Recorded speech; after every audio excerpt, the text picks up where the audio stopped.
Popkult tartalomjegyzék. Pörkölt szaftos pornó romantika. Szabad-e nevetni egy turettesen? 3 horror. Hokum, Backrooms, Obsession. Kylie Doksi és sok új zene. Pöpkült. Pöpkult. Popkult. Popkult. Sziasztok! Ez a Popkult, a popkulturális magazin, amiben filmről, zenéről és kultúráról beszélgetünk, mert a popkultúra. Én Tomi vagyok, és szokás szerint a világháló másik végén. Kriszti, sziasztok! Kriszti, te Na, végignézted az Eufóriát? nehezen, de végig. 8 rész volt csak ugyan, de amúgy elég szenvedősen ment, mert nem az volt, hogy úristen, mikor jön már a következő rész, hanem csak így kötelességtudatból végignéztem, de a felénél kb. Mondtam, hogy nekem ez nem kell. Aztán így erőt vettem magamon, mert mégiscsak ha beszélünk róla. Hát nem volt jó. Nagyon nagy csalódás volt nekem. Még az elején, mikor beszéltünk róla, akkor így éreztük, hogy ez nem biztos, hogy jó lesz, de azért így bizakodóak is voltunk, mert végül is voltak jó elemek az új stílusban, meg még bármerre mehetett volna a történetszel. Hát nem nagyon tették oda magukat így a forgatókönyvírás szinten, szerintem nagyon furcsa sztorikba keveredtek a szereplők, volt olyan karakter, például a Jules, aki nem is hiányzott a sorozatból, nem tett hozzá szerintem semmit. Hát most a legnagyobb fókusz ugye Sydney Sweeney karakterén volt, és az ő mellein. Karakteres mellein. De nekem ez, amit már múltkor is kiemeltünk, hogy mennyire elszállt a sorozat, és pont rossz irányba tartott, mert egy második évadnál, na az most hatványozott volt a harmadikban. De hát ugye jött is a hír, meg hát egyértelmű is volt a történések alapján, ugye karaktereket nyírtak ki benne, hogy nem folytatódik a sorozat. Nem lepődtünk meg. Igen, én nem is néztem egyébként, vagy túl sok rossz hír talált meg az Eufóriával kapcsolatban, és aztán úgy mértem fel, hogy túl rövid az élet ahhoz, hogy olyan dolgokra töltsem a drága perceket, amik tudom, hogy aztán nem okoznak örömet, de igen, mások is ezt mesélték, hogy kicsit túl lett tolva. Igen, meg amúgy már látszott, hogy szerintem a szereplők sem nagyon akartak részt venni ebben a harmadik évadban, vagy hát egy-kettő biztosan nem. Zendaján lehetett azért látni. Ugye a PR eseményeken, hogy ott nem volt felhőtlen boldogság, ezt vártam így az első 2 rész után is, hogy egyre rosszabb lesz, és bejött. Mindig legyen igazam, így. Hát ezt már nem várhatjuk, de van 3 film, ami most a radarunkra került, ami egész izginek tűnik. Az első az Angyal szív. Az HBO és az A24 közösen fejleszti az Angyal Szív sorozatot. Született már egy film, azt hiszem 90, hányas volt? 87-es? Egy ilyen lecsúszott New York-i magánnyomozó a főszereplő, aki megbízzák azzal, hogy egy eltűnt nőt keressen meg, és a nyomozás során így mindenféle titkokra derül fény, meg természetfeletti dolgok is bekerülnek a sztoriba, szóval egész érdekes. Igen, meglepett, hogy sorozat lesz belőle. Az eredeti film ugye, amikor még Mickey Rourke szép volt, Robert De Niro pedig ördögi. Egyébként tényleg pont múltkor mondtuk a Cape Fear-t. Most ilyen klasszik De Niro filmeket mikróznak újra. A képfilm már kijött, nem? Vagy ezt már nézhető, mintha láttam volna valamit, csak én még nem. A Cape Fear kijött, és azt hiszem egy Variety, vagy nem is tudom milyen kritikát olvastam, hogy nagyon jó. Na. De majd erről beszélünk, hogy sokszor olvasni van a dolgokról, hogy nagyon jó, és nem feltétlenül értünk egyet a hype-okkal. És még ami nekem ugyanúgy meglepetés volt, mint neked az Angyalszív, hogy az Álmosföld legendájából is készül egy, hát nem folytatás, abban a világban készül egy film, ha jól tudom, tehát hogy így nem egy remake lesz. Sydney Sweeney, most, hogy már nem kell az Eufóriában szerepelnie, elmegy Álmosvölgybe. Igen, kíváncsi vagyok, hogy azokban a kis kötős korabeli ruhákba hogy fog mutatni majd. Nem csoda, hogy fejét veszti a lovag. Amúgy nekem ez a film, a 99-es Tim Burton film, az ilyen nagyon maradandó élmény volt gyerekkoromban, amikor néztük. Az Ólókezű Edward volt még ilyen, meg ez is, tényleg így nagyon-nagyon szerettem. a Igen, hangulatban. amikor Tim Burton még nagyon érezte, meg amikor nem csinált annyi filmet a saját utánozhatatlan gótikus stílusába, hogy már kicsit ilyen önismétlővé váljon. Nagyon kíváncsi vagyok, nem Sydney Sweeney miatt, hanem tényleg a nagyon jó atmoszférája volt a filmnek annó. És Herendi Gábor is egy új filmmel jön, szerintem karácsonyra időzíti, mert ugye karácsonyi a téma. A sztori az, hogy egy apa hirtelen egyedül marad a gyerekekkel, és ebből nyilván valami káosz, meg humoros sztorik fognak kisülni. Hát nem meglepő, hogy Csányi Sándor és Lovas Rózi lesz a két főszereplő a szülők szerepében. Élő ember ki nem találta volna, hogy Csányi Sándor lesz a magányos apa. De amúgy Lovas Rózi is, mert folyamatosan anyukákat alakít. Én tudom, hogy nem egy nagy ország vagyunk, de hogy azért ennyire ugyanazok a karakterek szerepelnek mindig az ilyen közönségfilmekben, az picit már talán zavaró. Herendi Gábornak egyébként nagyon mennek ezek a külföldi filmek magyarított verzióinak az elkészítése. Egyrészt van egy ilyen biztonsági öv benne, hogy ez valamelyik piacon már működött, de ettől függetlenül nem biztos, hogy a magyar kultúrközegben is ugyanúgy működnek, de szerintem ezt ő így egész jól érzi. Uh-huh. A Futni mentemnek is ugye egy cseh eredetie van. A Szenvedélyesnők is tök sikeres film lett, hogyha jól tudom, annak is volt valami külföldi verziója, de ebben nem vagyok biztos. Igen, volt, és lehet, hogy az is cseh, de nem vagyok abban már én sem biztos, de volt neki, igen. Most pedig egy argentin sikerfilmről beszélünk, aminek egyébként az a sztoria, hogy a kiégett anyuka Balira megy kicsit szusszanni, és ahogy a cím is jelzi, karácsonyra visszajön, de addig az apuka otthon marad a gyerkőcökkel, és kénytelen lesz szembesülni azzal, hogy van vasaló is a világon. Remélem nem viszik el ilyen didaktikus férfinői szerepek. De szerintem elfogják. Nem egy ilyen feminista nézeteket képviselő rendező szerintem. Balira vagy Barira megy a nő? Azt majd a büdzsé eldönti, de úgy olvastam, hogy Balira. Baliról könnyebb hazajönni, úgyhogy én Balira mennék, hogyha akarnám passzolni a családot 2 hétre teljes kiégés előtt. Ezek voltak a láthatáron lévő filmek sorik. És most folytatjuk a híreket az AI rovatunkkal, mert hogy az AI már másfél lábbal bent van a filmvilág küszöbén. Jött ki egy hír arról, hogy az amerikai színészek megállapodást kötöttek a mesterséges intelligencia témában, arról, hogy nem lehet egy színészt AI-jal felhasználni anélkül, hogy beleegyezne abba, ami így nekem tök evidensnek tűnik, de azért jó, hogy ezt így lepapírozzák, meg minden. És nyilván ez a digitális másolat, ha elkészül mégis, akkor az külön szerződések, jogdíjak, nem tudom mikhez kötött, szóval érdekes, hogy merre felhalad ez. Amúgy nem tudom, volt ez a Simon című film Al Pacinoval, azt nem tudom, látta, de ez Nem? pont erről szólt, 2000-es évek eleje, hogy az Al Pacino egyik színésze így nem vállalja tovább a forgatást, és ezért létrehozza a digitális másolatát. Egy ilyen proto Black Mirror? Aha, olyasmi. Csak az sajnos nem volt egy ilyen erős film, de amúgy témában tök érdekes, hogy így mennyire előre haladott volt. Tényleg most már ebben élünk. Nyilatkozott a Scorsese is a AI témában, mert neki okés, hogy így a storyboard rajzolókat így kiváltja az AI, mert mint ő használja is szívesen a filmjeiben, és szóval nekem ez így picit fura volt, hogy ő akkora rendező már, hogy már ilyen influencer kategória, és egy ilyen kijelentésével azért így validálni tudja az AI használatát, ráadásul egy komplett szakmát kaszál el vele ez a storyboard rajzoló, azért így nem tudom, megnézi ezt a nyilatkozatot, akkor így leesik otthon a székről, hogy úristen, ez miért kellett. Hát sőt, szerintem Scorsese inkább ilyen pápai magasságban van, hogyha a filmvilágot tekintjük. Úgyhogy ha ő mond valamit, akkor térdre borul mindenki. Na, minden esetre tényleg biztos gyorsabb AI-jal készíteni egy storyboard rajzot a filmekhez, hogy milyen plánokat, nem tudom, hogy fognak használni. Csak azért szomorú, hogy tényleg ez is egy szakmát ki fog akkor váltani, és ezt így okézzuk. Hát meg nagyon sok ilyen filmháttér szakmát, utómunka, rengeteg dolgot könnyít ki, amin eddig 6 ember dolgozott, arra 1-2 is elég.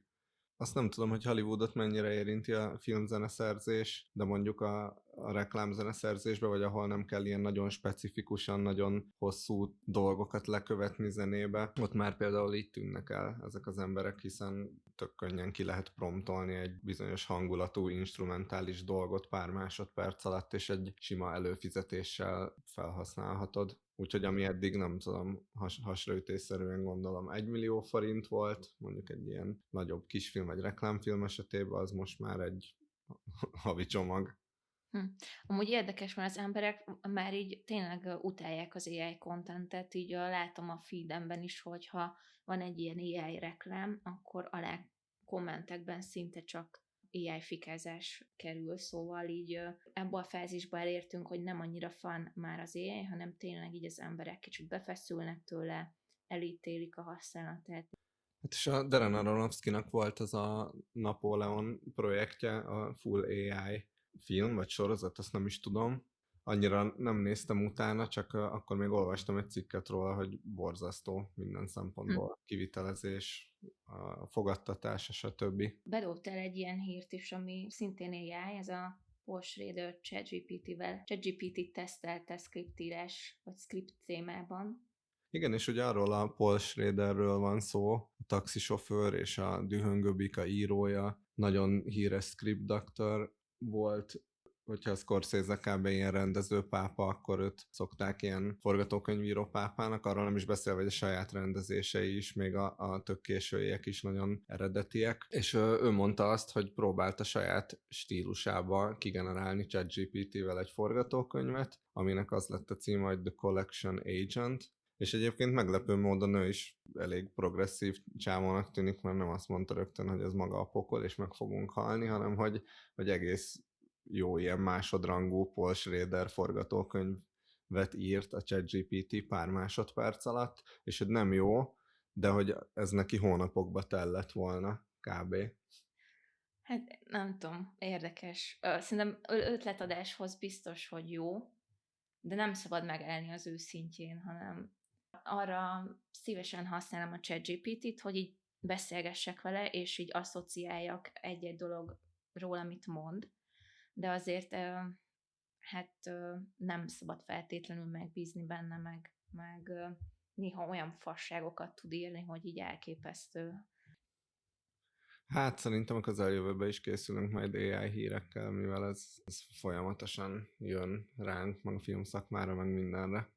De evezzünk kicsit vidámabb vizekre, bár megint csak botrányok övezte dologról lesz szó. Múltkor elég sokat beszéltem a Biennáléról, most egy ilyen kiállításról lenne szó, ami Jack White nevéhez kötődik. Londonban These Thoughts May Disappear címmel csinált az öreg Jack a Newport Street Gallery-ben egy szeptember 13-áig látható kiállítást, amiben mindenféle tárgyak vannak, installációk elég színpompás, ahogy így aki ismeri a White Stripes-nak a vizuális világát, meg a Jack White-nak is a dolgait, azt tudja, hogy ő nagyon éles színeket használ, és nagyon következetesen.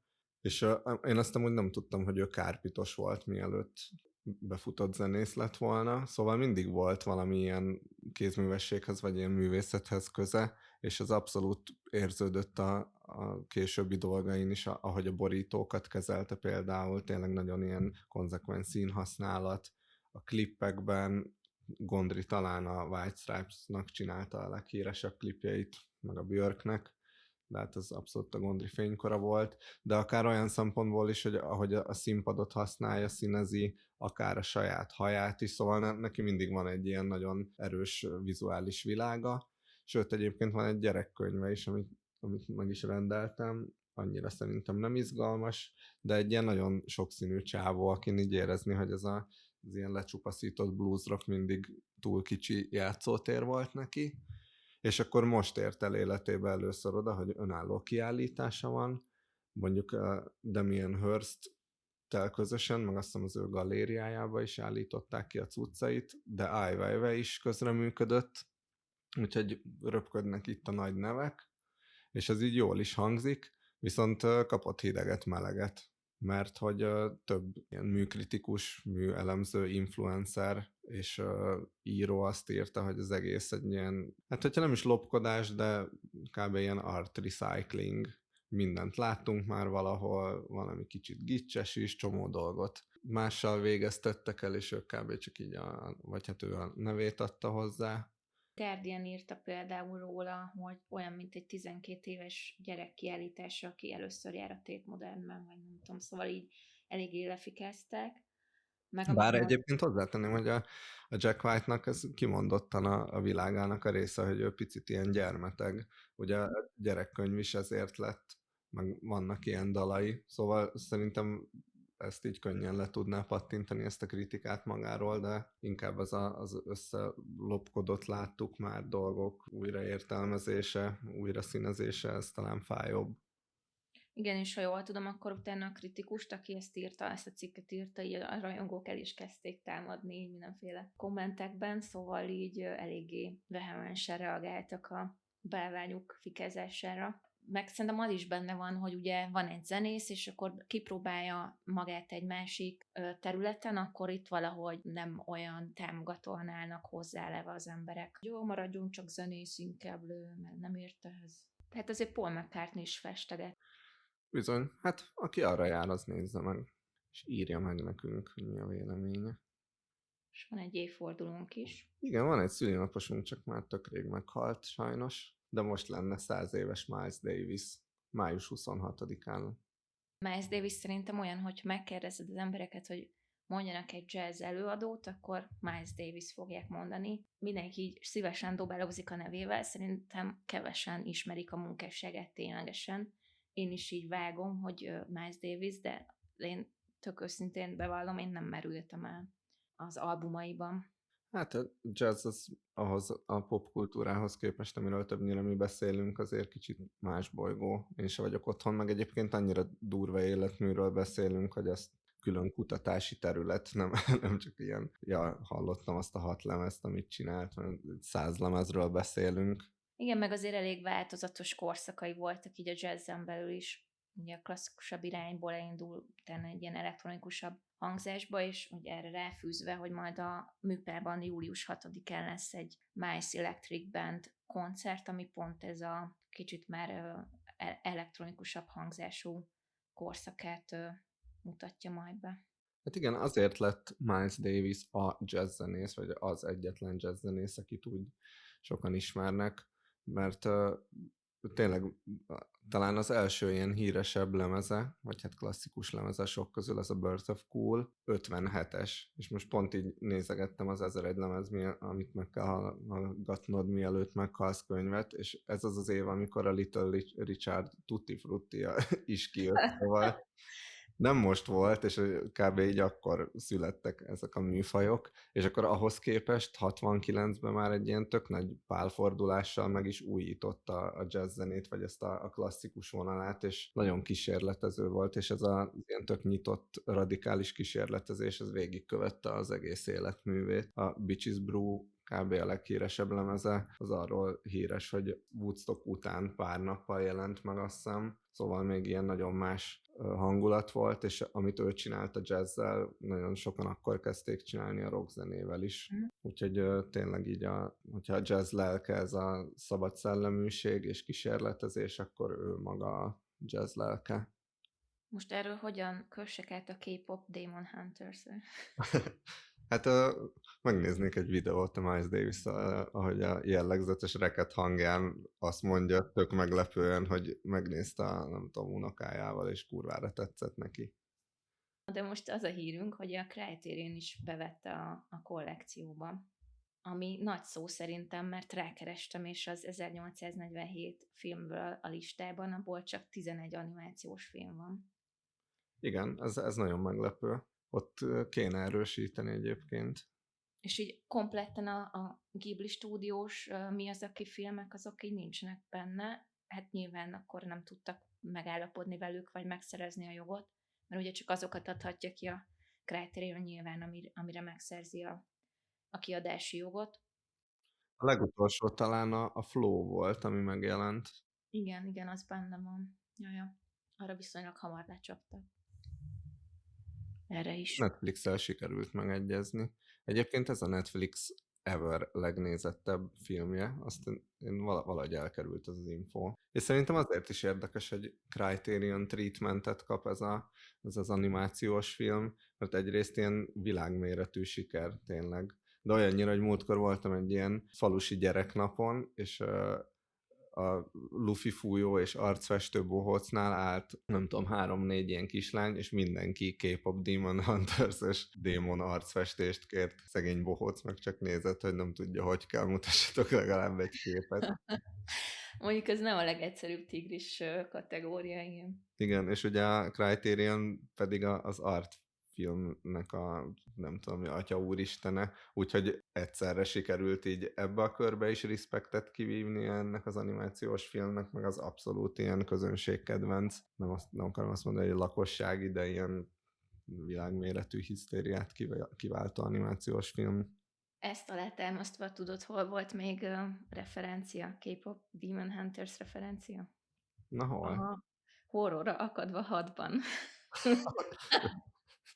Mindig Berakták ezzel fogsz jönni, hogy te láttad, berakták. és így tudsz ilyen folyanokat mondani, hogy Igen, ez meglepett, egy ilyen animációs betét volt a híres számmal, a aha. Horrorra akadva 6-ban, és hát erre nem számítottam. Na mindegy. Na, a horrorra akadva is visszatér, de Susan Boyle is visszatért. Fú, de még hogy? És nem a konyhába, hanem a stúdióba, az a durva. De hogy állítólag így letörölte az összes a közösségi oldalról az összes bejegyzését, mintha itt teljesen új életet akarnak kezdeni, és tényleg egy ilyen Anna Wintour-szerű frizurával, csak szőkében, egy ilyen bundában és melegítőben, mint az ilyen maffiózó feleségek újra megjelent, és hát rögtön szerepelt is egy reklámban. Ja, de hát Susan Boyle, aki most, ha nem tudnátok ki, ő a Britain's Got Talentben lett híres, és hát azzal, hogy egy ilyen nem várt meglepetést okozott, mert hogy bejött egy ilyen háziasszony kinézetű hölgy, és egy olyan ének, vagy olyan dalt nyomott le, azt hiszem a nyomorultakból valamelyik dalt. Ne röhögj. hogy így mindenki meglepődött és elájult tőle. Hát elég hamar így felkapták, és úgy látszott, hogy elindul egy karrierje, aztán így szerintem kicsit el is tűnt, vagy hozzám nem jutott el róla hír. És most egy ugye skót származású a hölgy, és az Iron Brew, a skótok nemzeti itala. Félreértelmezett ablaktörlő folyadék. De amúgy az a vicces az Iron Brew-val, most ez a kitérő, hogy olyan neve van, hogy én nagyon férfias, meg vas, meg minden és közben kóstoltam, mikor voltam Skóciában, és a legrágógumi ízűbb üdítőital ever, szóval így... Igen, tényleg így a tutti frutti rágógumi, az messziről szalutál az Iron Brew-nak. Na mindegy, a skótok imádják, meg hát volt időszak, mikor a Coca-Colát is lenyomta népszerűségben náluk, szóval tényleg Iron Brew reklámban lenni szerintem kurva nagy szót Skóciában, és hát Susan Boyle is énekelget benne. Ez egy focis témájú reklám, de hogy így mindenféle hírességek vannak benne. Éneklős focis reklám, kedvenc kategóriánk Tomival. És akkor Susan Boyle föláll egy híd tetejére, és ott hát gyönyörűen előad egy kis igen, részletet, és még annyi érdekesség, hogy a Franz Ferdinand énekes Alex Kapranos is szerepel benne. Hát ők is skótok, ugye? Na hát ennyit Susan Boyle-ról. Mondanám, hogy várom, de nem akarok hazudni. Viszont van egy koncertajánlónk, és ezt azért nem az ajánló rovatban mondjuk, mert kicsit bicskanyitogató lenne azt mondani, hogy július 3-án ugorjatok el a Hollywood Bowl-ba, ahol Wes Anderson, nem tudom, hogy kell ezt mondani, koncert lesz, mert nem ő fog zenélni, hanem így a Wes Anderson világot zenésítik meg, ami egyébként így adja magát, mert nyilván neki így, ahogy a képi világa ilyen nagyon karakteres, ugye a zenei világa is, akár a szkórokat tekintve, akár az ilyen felhasznált filmzenét, és talán még így Scorsese-nek volt ilyen kattanás a 60-as évek rockzenéje, aki ilyen nagyon hangulatosan tudta használni, és a Los Angeles Philharmonic zenekarral fogják előadni ezeket a dalokat, meg filmzenéket, és lesz Bill Murray, Mint karmester. remélem. A divós csávó, akkor Beck, ez egy ilyen 3 napos dolog, úgyhogy nem biztos, hogy mindig mindenki lesz. Jéjéjészből, Karano, stb. Nagyon sok, főleg ilyen indie rock nevek vannak. Divatrovatunk következik. Pálinkás Szilveszter, ugye, aki a rendszerváltás egyik nagy alakja volt, ő most egy brandnek az arca lesz, nagykövete. Mik a tippek, hogy melyiké? Szerintem lelőhetjük már. Práda vicces lenne, de a Dorko. Nagyon vicces, hogy a Ruszin Szendi Romulus minisztériumába a kabinetfőnöki helyettesi tisztséget kapott Pálinkás Szilveszter, a Dorko arca lesz. De akkor most csak terepmintás ruháik lesznek ezen túl, vagy mi? Egyébként utána olvastam, állítólag ilyen technikai ruházatokról van szó, szóval nem tudom, fecskanadrág, Pálinkás Szilveszter Edition, inkább ilyen edzőfelszerelések, meg nem tudom, bakancsok, meg ilyesmik. Szoboszlai szetre hány pontot adnál? Nekem nem volt bajom vele amúgy. Szerintem adok rá egy 7-es 10-ből, de nem értem az emberek felháborodását, meg kifigurázását, vagy nem tudom, hogy így ez nem gáz, hát öltözön úgy, ahogy akar. Persze, meg ő az, aki akárhogy öltözhet, mert van a sztárságnak az a foka, amikor, hogyha fölöltöztet a, nem tudom, legnísebb menő divattervező, akkor menő vagy. Hogyha felöltöztet a Prada, akkor menő vagy, hogyha felveszel egy Adidas melegítőszettet, akkor is menő vagy, és amikor meg tényleg össze-vissza felveszel teljesen logikátlanul mindenféle dolgokat, makkos cipőt, fecskanadrággal, meg egy zakót a fejedre, meg egy tűzoltók alapot, akkor meg azt mondják, hogy így wow, ez aztán merész csávó. Igen, de amúgy a magyarok, vagy így híresek arról, hogy mindenkinek lefikázzák a szettjét, mert ezt látom így a social médiában, a kommentekben, de hogy közben nem mondanám, hogy egy ilyen jól öltözött ország vagyunk, vagy Hát képviselős. nem. 10-ből 9-szer, hogyha szembe jön valaki, akinek tök jó a stílusa, akkor pontosan tudod, hogy angolul kell köszönni neki. De amúgy most ugye minden márka már ilyen nagyon fárasztó módon rárepült erre, és akik arccal használták, azok most bajban lesznek a szoboszlai képét, mert beperli őket állítólag. Hm.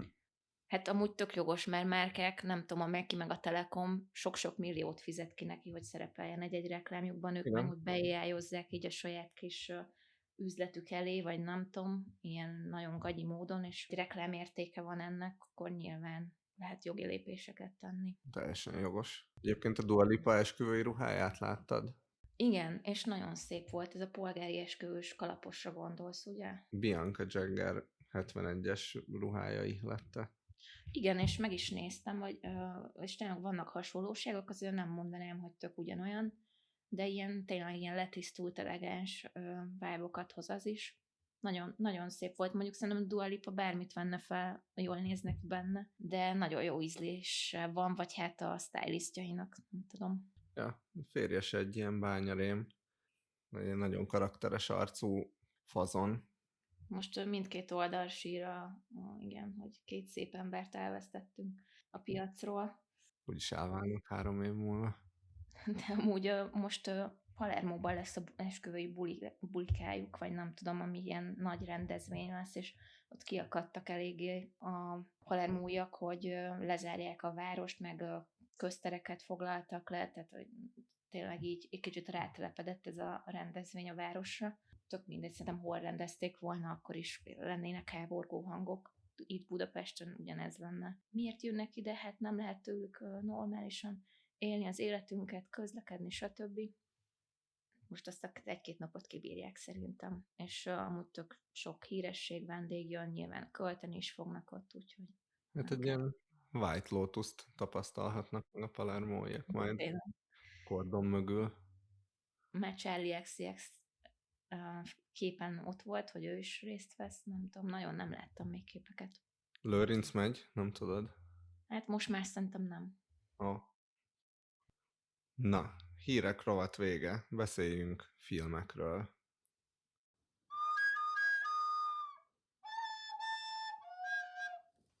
Film. Fú, elég sok jó film volt mostanában. Igen, én például megnéztem, nem is film, hanem doku, a Kylie Netflixes dokumentumfilmet, 3 epizód, 3 óra. Gondoltam, hogy pár mondatot ejthetnénk róla. Egyébként egész jó, megint csak ilyen tipikus Netflix dokumentumfilm, azért vannak hiányérzeteim a végén, de úgy nézeti magát, vagy nem tudom, engem úgy egész jól vitt magával, meg ez a 3 rész így pont jól összefoglalja a korai pályafutásának a korai részét, az ilyen érettebb Kylie-t, meg a nagyjából, amik az utóbbi években történtek vele. Nekem az elsőbe egész izgi volt, mert nem ismertem különösebben ezt a Neighbours sorozatot, amivel ő szupersztár lett, vagy ilyen tini sztár lett Ausztráliába, és amikor az első slágerét, az I Should Be So Lucky-t fölvette Londonba, akkor tényleg csak így odarepült, gyakorlatilag a stúdióba írtak neki egy dalt, és hazarepült, és Londonban így nem is tudták, hogy ő mekkora deal Ausztráliába.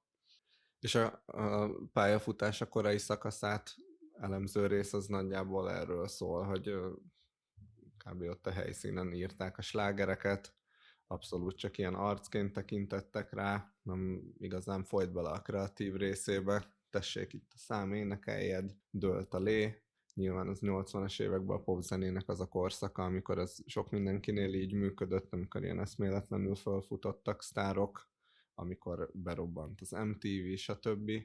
És akkor a románcairól is elég sokat beszélnek, főleg az Inexes-es Mike hutchins volt talán a leghíresebb kapcsolata.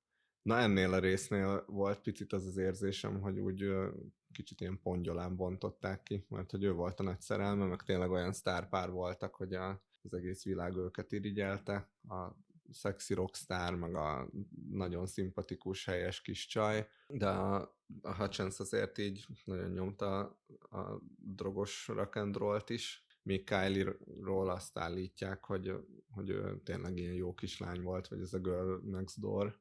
Na, nekem amúgy tök új volt egyáltalán az is, hogy ő színésznőként kezdte meg, hogy mennyire nagy sztár volt. Szóval én az elsőbe néztem bele, de még nem végeztem a doksival, és nekem full új dolgokat hozott be tényleg, amit mondtam, hogy ez a Neighbor Story, ez nekem nem is volt meg, ez se, hogy így hogyan vették fel az első szemet, szóval ebből a szempontból elég izgi dolgokat hoz be, amit mondtál, Tomi, hogy ez a klasszik Netflix formátum, hogy archív felvételek, visszaemlékezések, beszélőfejekkel, szóval ebből a szempontból nem újdonság, de nyilván a Kylie Minogue rajongóknak azért hozhatnak új infókat ezek a részek. Ja, hát én nem vagyok az, de hogyha már beszélőfejekről beszélünk, szerencsére Nick Cave is nyilatkozik, és az abszolút a csúcspontja ennek a doksinak. Szerintem nagyon-nagyon vicces, ahogy most kicsit ilyen a laza Nick Cave elmondja, hogy ő akkoriban azt a korszakát élte, amikor heroinozott, és utálták a világot, és ilyen pokol volt az élet, és olyan arcok jártak a koncertjeikre, akiktől ollókat, vasakat, és nem tudom,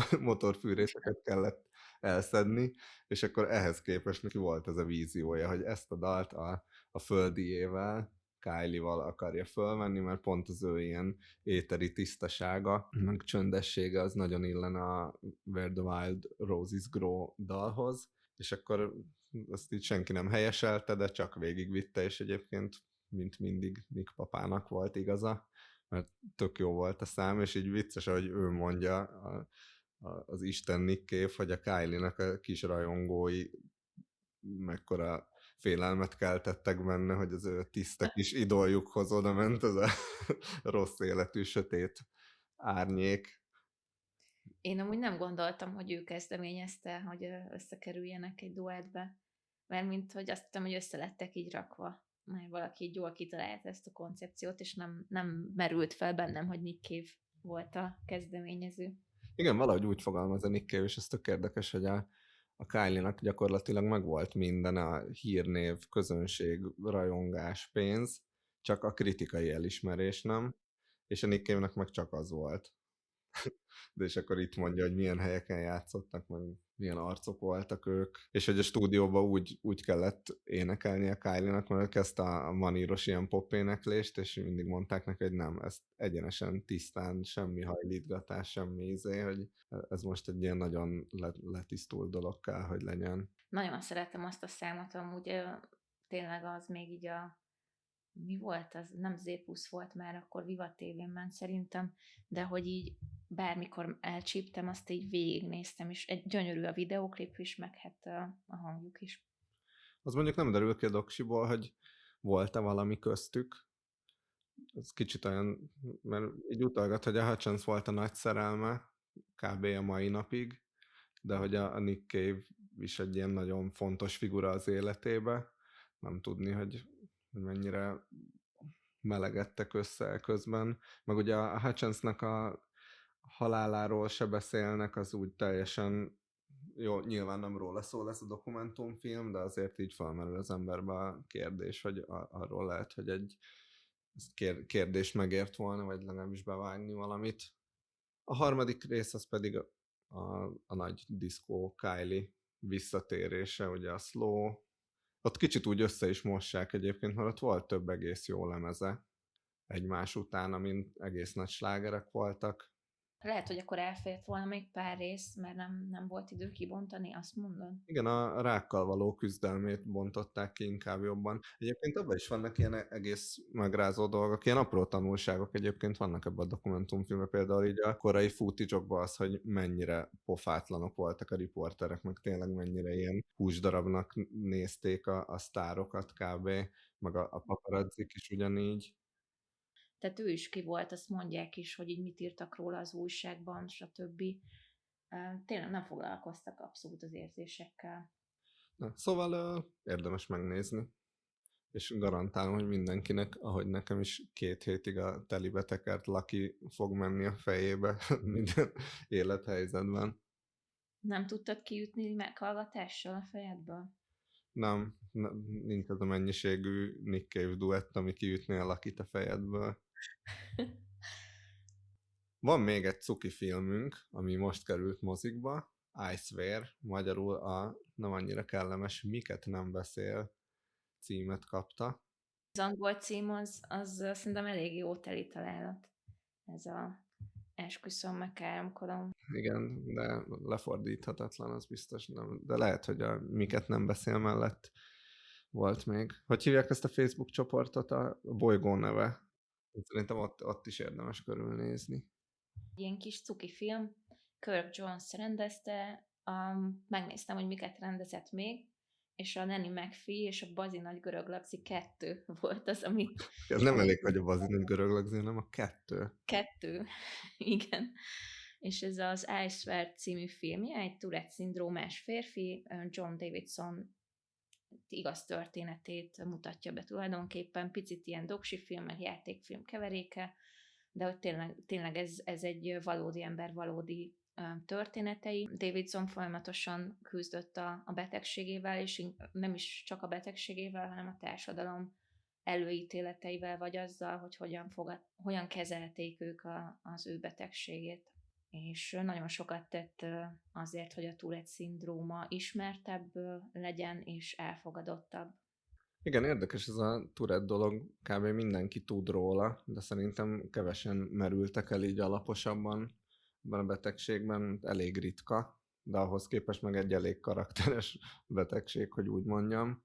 És szerintem nagyon jó ebbe a filmbe, hogy valakivel eltölthetsz 2 órát, és nem próbálnak meg ilyen didaktikusan ilyen nagy tanulságokat ezzel kapcsolatban átnyomni, hanem csak úgy együtt lógsz ezzel az emberrel, a jó és a rossz pillanataiba is, és én így tök sokat megtudtam erről az egész betegségről. Nagyon fontos témát dolgoz meg fel a film, meg nem is nagyon tudok mondani másik filmet, ami ezzel foglalkozik, biztos, hogy van. Pedig így adná magát, sőt. De tényleg, tehát ez szerintem ebből a szempontból nagyon erős a film, hogy egy picit edukálja az embereket az ő történetén keresztül, viszont mint életrajzi film szerintem eléggé hagyományos. Igazából a gyerekkortól követjük már a karakterünket, Johnt, és egészen a felnőtt korig végigmegyünk. Szóval egy egész nagy távot ölel fel a film. Talán emiatt is picit úgy éreztem, hogy így bele-belekap tök jó dolgokba, de hogy így nem megy olyan mélyre, hogy így nagyon megérintsen érzelmileg.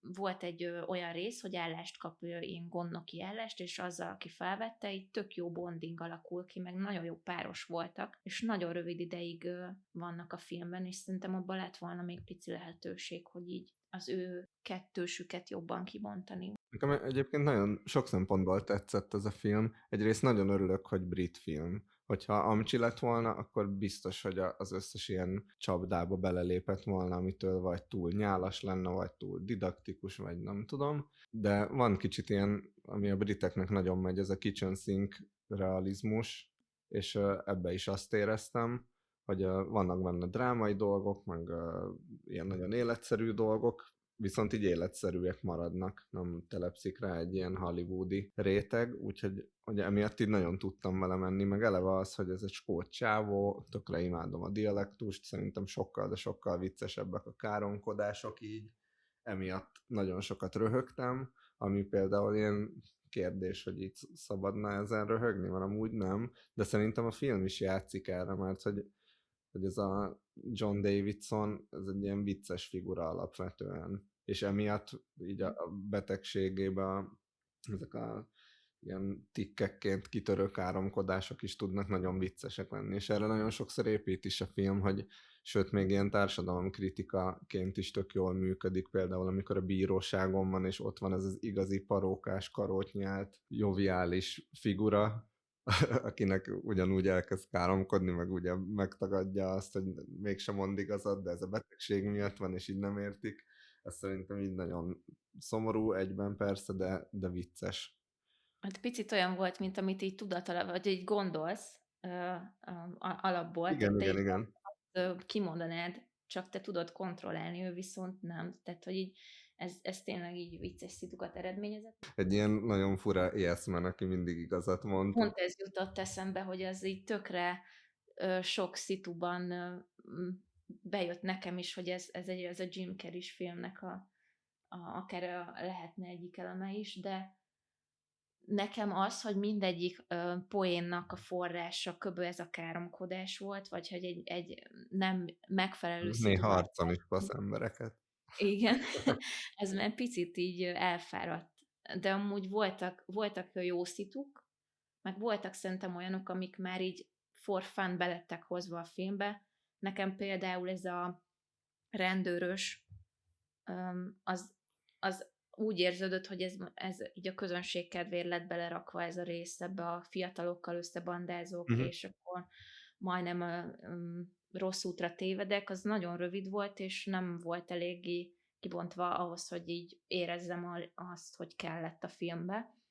Meg az is felmerült bennem, hogy ugye nagyon sok tehát mondtam, hogy nagyon sok káromkodásra épülő poén volt, de hogy a Tourette-szindrómásokból azért nagy részük nem is biztos, hogy káromkodik, hanem van ez a tikkelés, amikor ilyen mozdulatokat nem tudnak kontrollálni, és lehet, hogy még itt is picit rátettek egy lapáttal, amikor ott egyszerre sok Tourette-szindrómás összegyűl, ott Aha. mindenki össze-vissza káromkodik, mert ott azt én picit soknak éreztem, túlzónak éreztem. Igen, de egyébként ilyen nagy túlzásokat nem érzékeltem benne. Amúgy nem történtek szerintem ilyen nagy dolgok az életébe, és sok ilyen életrajzi film, amikor nem egy olyan hírességről van szó, akivel tényleg ilyen nagyon-nagyon nagy dolgok történtek, elkezdik így föltupírozni az apróságokat, hogy mit tudom én, tudod, egy szerelem, ami egyébként annyira nem biztos, hogy olyan big deal, de vagy egy szakítás, akkor azt úgy próbálják beállítani, mint hogy mit tudom én, milyen dráma lenne. És nekem így nagyon tetszett ebbe a filmbe, hogy nem tudom, ilyen kis csöndesen nem akart nagyobb dolgot csinálni ezekből a történésekből, mint amilyenek voltak. Meg hát a Robert Aramayo alakítását azt mindenképp ki kell emelni. Jaj, nagyon jó volt. Véletlenül erős. És amúgy felmerül a kérdés, hogy mindig jönnek az emberek, hogy vakot, vagy bocsánat, látássérült ember játszon a filmekben, féllábút a féllábú, szóval itt is lehetett volna az, hogy miért nem egy Tourette-szindrómás játsza akkor a főszereplőnket. De hát itt nem voltak szerencsére ilyen hangok, meg azért nem is lett volna alapja, mert tényleg egy ilyen nem tudod kontrollálni a tikkelést, akkor hogy várod el a színésztől, hogy lemásolja egy másik embernek a tikkeléseit, ami tök más, mint az ő tikkelése. Szóval így, ja. Hát ez egy ilyen docu-fictionbe, vagy nem is tudom, valami kevert műfajban működne jól. Egyébként, aki jobban el akar merülni, John Davidson életében van egy BBC dokumentumfilm is róla, John's Not Mad címmel.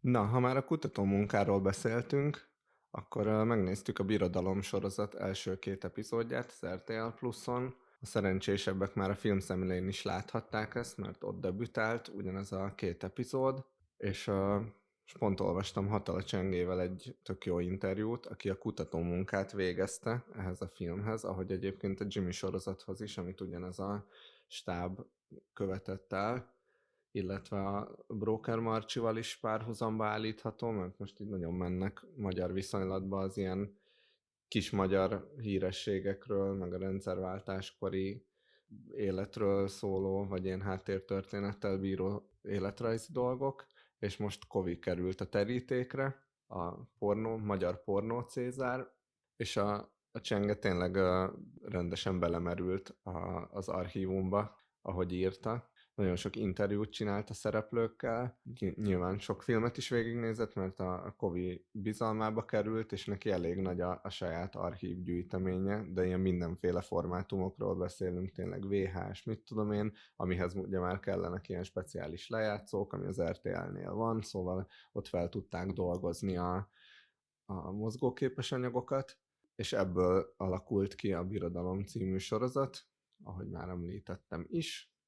Nem tudom, hogy neked mennyire tűnt hiteles ezen felvezető után. Az első résznél nagyon csalódott voltam, vagy picit így nem ezt vártam, hogy egy ilyen pronyó vígjátékot nézzek végig. Pörkölt szaftos pornó romantika, én ezt írtam fel a jegyzeteimbe az első rész után. Igen, mikor így kétszer is, nem tudom, az arcodba tolnak egy műpéniszt, hogy ezzel így akkor egyértelműsítsék, hogy akkor mi a téma, vagy nem tudom, meg az idegesített picit, hogy a Kovi nyilván nem egy vékony ember, de hogy így sokszor így közeliket mutattak, hogy mit rak a kenyérre, meg hogy hogyan zabál, hogy ez most egy központi motívum lesz, hogy a műpénisz és a zsíros kenyér. Meg, hogy egy hentes üzembe dolgozott, igen, én is azt éreztem, hogy így értjük, ő ilyen, meg ebből a közegből jön, és akkor innét érdekes lesz ez a karrierváltás, de én is soknak éreztem nagyon.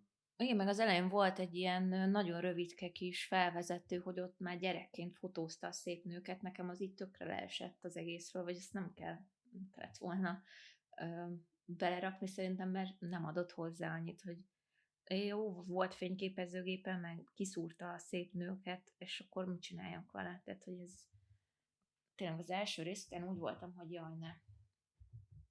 Mert ilyen gagyi vígjátékokat gyártanak mostanában a kereskedelmi tévék, és ez sem tűnt ki a sorból. De a 2 az abszolút feljebb hozta az elvárásaimat. Kíváncsi vagyok, merre viszik tovább, abszolút az a 2 rész nagyon más volt. Az első az nekem picit ilyen, jó értem, hogy próbálják megtartani a nézőket, meg elszórni a cukrokat, ami után így lehet menni, de nekem nagyon-nagyon kimaradt belőle az egész pornó biznisznek a viszontagságossága, a nyomasztó része, és azért így 2026-ban picit ilyen romantikusan úgy beállítani ezt az egészet, hogy így hát ilyen bohókás dolog, hogy akkor így pornót forgatunk, mert épp rendszerváltás utáni ilyen homályzónába vagyunk, amikor mindenki próbál valamit ügyeskedni, és akkor ez a Kovi ez lát egy ilyen tök jó lehetőséget, hogy ebbe talán van pénz, egyébként jó üzleti érzékkel, meg jó ütemérzékkel is, mert ez a pornónak az időszaka, amikor még online pornó nem létezett, csak külföldi kazetták jöttek be. Igen, de közben meg van egy ilyen ellentmondás, és néztem Kovi interjúkat, hogy így felkészüljek, és ugye ez volt a nagy kitörésének a sikere a sorozat alapján, hogy ő magyar filmeket csinál magyar szereplőkkel. De közben meg elmondja egy-két interjúban, hogy az elején tök nehéz volt így az embereket rávenni arra, hogy nézzenek magyar pornót is, mert hogy jó, hát én nekem a magyar nem kell, mert ott a francia, meg az olasz, meg nem tudom. Szóval tényleg azt hiszed egy külföldi dologról, hogy ez egy jobb minőségű valami, és akkor ezt így valahogy az emberek fejében így le kellett rombolni ezt a, hogy mondjam, előítéletet, vagy sztereotípiát, és ezért nem értem, hogy akkor, ha ez volt a sikerének a titka, de közben meg arról beszél, hogy ez nem volt egyszerű, hogy a magyarokat rávegyék, akkor itt van egy pici ellentmondás nekem. Mindegy. Az egyenletlenség egyébként szerintem így ebből a két részből így az összességében is tetten érhető, hogy az első részben például azért elég nagy hangsúlyt kapott az, hogy nem lehet gyerekük, úgyhogy próbáltak azért kicsit ilyen drámai élt is adni ennek az ilyen egyébként elég egyszerű figurának beállított Kovinak. A második részben erre vissza se utaltak egy percig sem. Ott teljesen átterült a fókusz kb. A Monik küvére, és egyébként sokkal jobb a második rész, az már ilyen keményebb, megrázóbb, néha talán ott meg azt éreztem, hogy már ilyen túl sok is. Hát nagyon, és néztem egy interjút a Monikkal, azt nyilatkozta, hogy kétszer íratta át a forgatókönyvet, mert annyira túlzó volt. Uh-huh. Ugye ez nem csak a valódi dolgokat jelenítik meg itt, hanem ez ilyen fikciós sorozat, ezt elfelejtettük mondani, hogy ez nem egy ilyen doksi filmszerű bemutatása. Igen, az elején ki is írják, hogy valami többnyire valós történet, Aha. vad fantáziákkal, vagy valami ilyesmi, és itt rögtön jön is ez a kérdés, hogy akkor most melyik? Vagy jó, megértem, hogy a valóságot nyilván forgatókönyvhöz kell idomítani, meg a filmek szabályszerűségeihez, de akkor most ez fikció, vagy érted? Ja. És nekem is ebből a szempontból picit káoszos volt, meg ha ez az kétszer átírt forgatókönyv is ennyire túlzó, akkor így mi lehetett volna az eredeti terv? Szerintem minden rész valahogy így más szemszögből fog jönni majd, és akkor lehet, hogy más-más aspektusát fogjuk a Covid birodalomnak így kapni. Hát De igen, most jön majd Michelle Wilde, aki kb. A kedvencke volt, uh-huh. meg köztük ilyen híresen jó viszony volt, kb. Ilyen apa figurája volt, gondolom ez ki lesz bontva. Remélem, hogy a férfiak is, mert eddig a férfi színészek kb. Csak ilyen kanos gyerekek voltak, akik örülnek, hogy szexelhetnek, miközben ugye a férfi pornó színészettel kapcsolatban is vannak nagyon kemény dolgok. Abban, vagy azt tippelem, hogy nem, mert hogy ez a Csoki Ice lesz a fő karakterünk, Sima Zoltán játsza, de hogy nekem a promóból úgy tűnt, hogy ez a Monique Üvé, Michelle Wilde, Maja Gold 3-as lesz inkább a fókuszban, de hát aztán ki tudja. Az is érdekes, hogy ők ugye rendes színházi színésznők, de hogy vannak a filmben pornószínésznők is, mert hogy azért a főszerepekre is tökre nehezen tudtak castingolni színészt. Mellékszerepekbe kellett pornószínészeket is alkalmazni. Nyilván nem mindenki vállal ilyeneket, ja. Persze. Szóval én kíváncsi vagyok alapvetően a folytatásra. Hetente jön ki egy új epizód, de addig is ajánlunk pár filmet a kis keretesünkbe a pornóipar kulisszáiról, amit tökre érdemes megnézni, hogyha valaki jobban elmerülne ebbe a témába. Rögtön itt van a leghíresebb ebben a témakörben, a Boogie Nights, Paul Thomas Anderson egyik legjobb filmje, a sok egyik legjobb filmje közül, a leghosszabb farkú pornószínész, fikciós sztoria, nem tudom, nagyon jó korrajz, nagyon jó alakítások, nem lehet belekötni. Igen, aztán van a Lovelace, ami 2013-as, és Rob Epstein rendezte. Ez Linda Lovelace sztárrá válását, meg kizsákmányolását mutatja be. Ugye a Deep Throat-ban volt ő szereplő. Pleasure, egy skandináv film, na amit itt hiányoltam az első epizódból, hogy túl romanticizálja ezt az egész pornóipart, itt pont pokolként állítja be, ez abszolút a legkeményebb oldalát mutatja be a nők kihasználásának, és annak, hogy lehet bekerülni ebbe a szakmába, és hogy tesz tönkre. És hoztunk egy végjátékot is, Kevin Smith-től, a Zack és Miri pornót forgat. 2 lakótárs, anyagi gondjaik vannak, és ezért pornófilmet kezd forgatni. Nyilván ebből jönnek mindenféle érzelmi meg romantikus bonyodalmak. Az X, Mia Goth berobbanása. Egyébként a Mia Goth szerintem nagyon-nagyon hasonlít Márkus Lucára, aki Monik Küvét alakítja, vagy Jó nekem lehet. tökre voltak ilyen összeállások a fejembe. Na mindegy, ennek a filmnek pont az a sztoria, hogy egy ilyen vidéki helyszínen amatőr pornót forgatnak Amerikába, aztán elszabadul a pokol, és az egész átmegy egy ilyen texasi láncfűrész és mészárlás jellegű horrorba. Ez a trilógiának az első része, a többi részt is abszolút érdemes megnézni.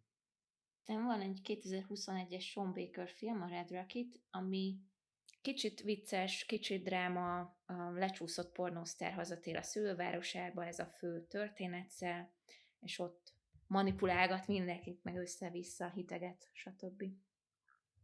És minden idők egyik autóbaleset jelenete szerintem ugyanebben a filmben És ahogy látható. kezdődik az NSYNC számmal, ahogy ott jön a kis buszon haza, az is zseniális. Hot Girls Wanted, ez egy Netflix dokusorozat az online pornóról kimondottan. Érdemes lesz összehasonlítani majd a Birodalomnak a dokumentumfilm verziójával, mert hogy azt nem mondtuk, hogy a fikciós sorozat mellé készül egy dokusorozat is. Így a forgatás és a kutatómunka közben úgy érezték, hogy ez megérdemel egy ilyen hiteles dokumentumfilmet is. Van egy másik doksi film, az Inside Deep Throat, ami a, ugye az elhíresült Deep Throat pornófilm történetén keresztül mutatja be inkább a botrányokat, meg a jogi küzdelmeket. És van egy dráma életrajzi sorozat, ez a Supersex, ami Rocco Siffredi életét követi, igazából a pornóiparba kerülését a hatalmas hírnévig, és nyilván közben vannak személyes meg lelki konfliktusok is. És van még egy Paul Schrader film, ha már szóba került így a híreknél, akkor a Hardcore című filmet elhoztuk nektek, amiben egy apa keresi az eltűnt lányát, és közben így belecsöppen a pornóipar világába. Szóval ennyit a szexről, és akkor menjünk át a horror. Ennyit a szexről jöhet a halál.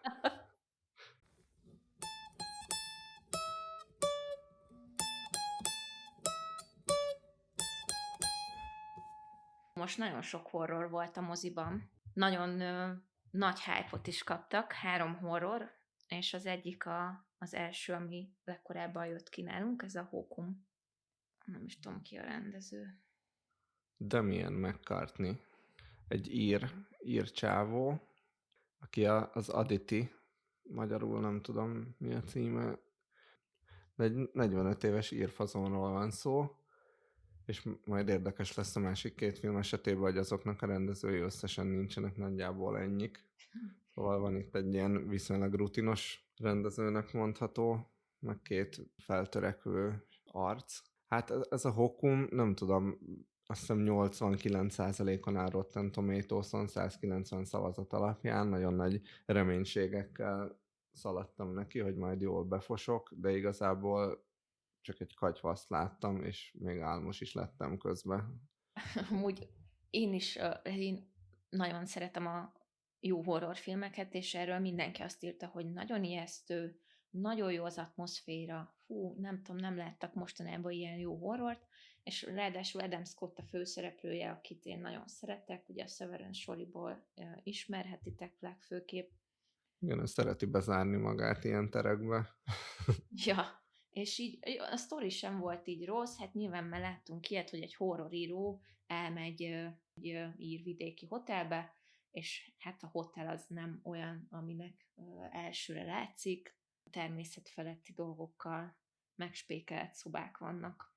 Van egy lezárt nászutas lakosztály, ez ki is derül a film elején, és hogy miért van lezárva, mert állítólag egy boszorkány beköltözött oda, vagy ott tartózkodik. Potyázik. És boszorkányos horrorok amúgy szerintem jók, mert én szeretem ezt a témát, tök izgi, meg picit behozni az ír folklórt is, ez is fellelkesített, de aztán ez az ír folklór, ez kb. Kimerül annyiban, hogy a boszorkány ír nyelven beszél, nem hozza be azt az atmoszférát, vagy ezt a világot annyira. Igen, nekem is az volt a bajom, hogy egyrészt a folk horroroknak is van egy ilyen reneszánsza, úgyhogy van ebből egy jó adag. Ír a rendező, gondolom ez így közel is állt hozzá. Egyébként azt mondta, hogy 10 évig dolgozott ezen a filmen, hát nem tudom, Hát, annyira nem. lehet, hogy túlírta.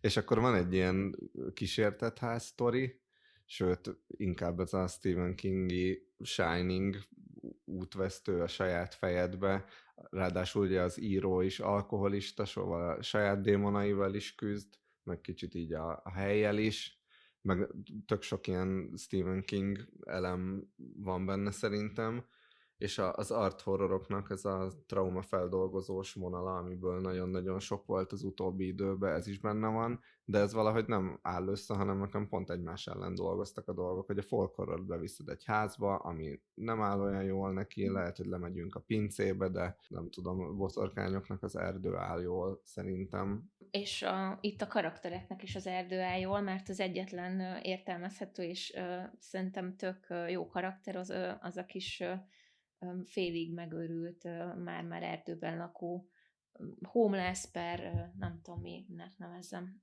de a kis bajtársa lesz az Adam Scottnak a történet során, és ő egy tök jó mellékszereplő karakter volt, nyilván a humoros elemeket is legfőképp ő hozta be. De ezen kívül nagyon semmit nem tudok mondani, ami megfogott volna. Az a maszk a tévében, az jól nézett ki, Na, de ott meg nem tudtam, hogy ez hova vezethető vissza, vagy lehet, hogy semmit. elaludtam azt a részt, pedig egy horroron azért nem kéne így bealudnom. Az picit ilyen öncélúan be rakva, tényleg az volt a legcreepibb dolog, ez a ilyen Donnie Darko-s maszkszerűség, de hogy azt nem bontotta ki, amit mondtál, és hogy az úgy csak ott volt.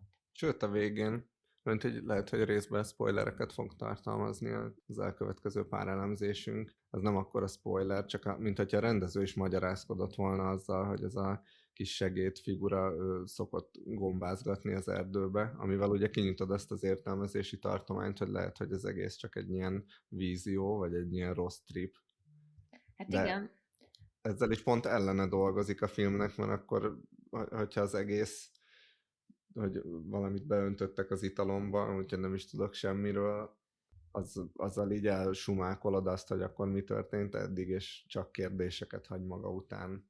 Nem nyitja ki ezt az értelmezési tartományt. a Hókum cím ez azt is jelentheti, hogy a főszereplőnk számára, aki kicsit ilyen szkeptikus, meg nem hisz az ilyen dolgokban, ez egy ilyen hülyeség, ez egy szamárság, ez a boszorkány sztori, meg azt is jelentheti, hogy az ő elméje gyárti ilyen hamis sztorikat.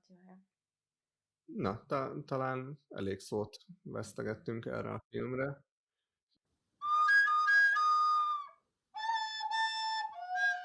Beszéljünk a Backroomsról, ami sokkal, de sokkal izgalmasabb, sőt most egy ilyen, mondhatni világméretű hype van egy viszonylag low budget horror körül, Olyannyira, hogy a világ legnézettebb filmje lett. és az A24 legtöbb pénzhozonnyitó hétvégéje, amik nagyon durva számok, főleg, hogyha hozzávesszük, hogy egy 20 éves srác rendezte a filmet, aki 16 volt, amikor elkezdte ezt az egészet, akkor még online, ilyen netes sorozatként, Kane Parsons, a YouTube channelje az Kane Pixels néven fut.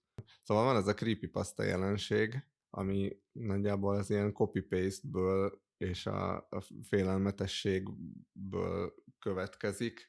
Ez egy ilyen netes, addig másolgatott dolog, amíg már nem tudni, hogy így van-e valami igazság alapja, vagy nincs.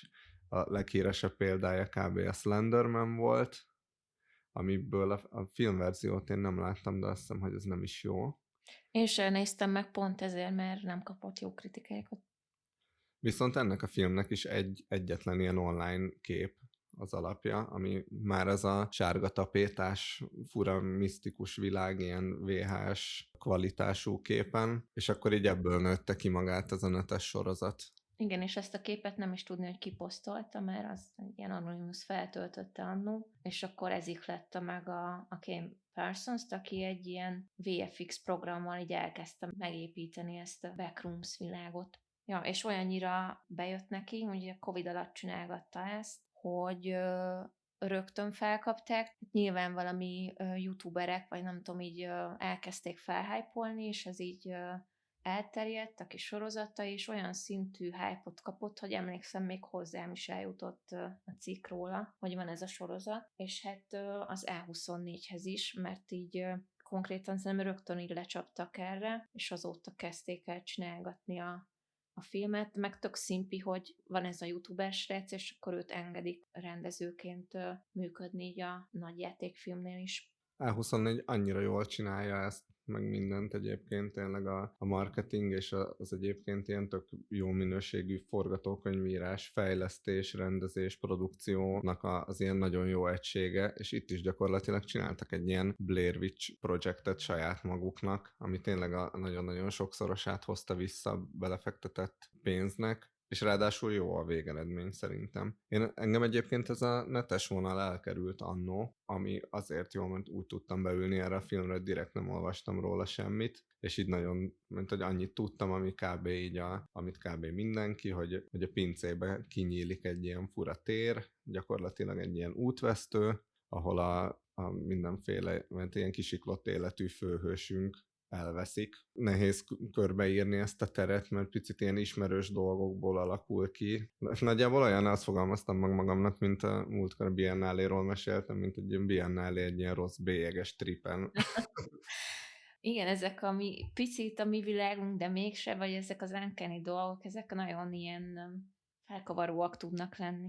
Nem is mondanám, hogy ez egy ijesztő horror volt, inkább tényleg itt az atmoszféra volt, ami ilyen nagyon furcsa, nagyon, nem is tudom a felkavaró szó helyett mit tudnék használni, csak ilyen nyugtalanító, bocs, ez a jobb szó. Tehát ilyen nyugtalanító hangulata volt az egész filmnek, és ez szerintem tök jól működött, főleg az első kétharmadában a filmnek. Igen, amin nem működött nálam jól, aztán mondd el te is, hogy te hibátlannak tartod-e vagy sem, hogy a legizgalmasabb ebbe a filmbe az ilyen megmagyarázatlansága ennek a térnek, és amint elkezded magyarázni ezeket a dolgokat, úgy kicsit vesztenek az erejükből, mert van egy ilyen sci-fi vonal is, és van egy ilyen pszichológia vonal is, megint csak az art horroroknak az ilyen trauma kezelés, vagy gyakorlatilag egy ilyen horror terápia jellege, és nekem mindkét értelmezési tartomány picit gyengítette azt, ami addig történt, és ami rohadt izgalmas, ahogy valaki megy, és nem tudni, hogy van-e ott valami, és hogyha van, akkor az mi? Az ilyen teljesen alap horror lemerülés az ismeretlenbe. Szóval ez a része sokkal izgalmasabb volt szerintem, mint a tudományos rész, vagy a pszichologizálás.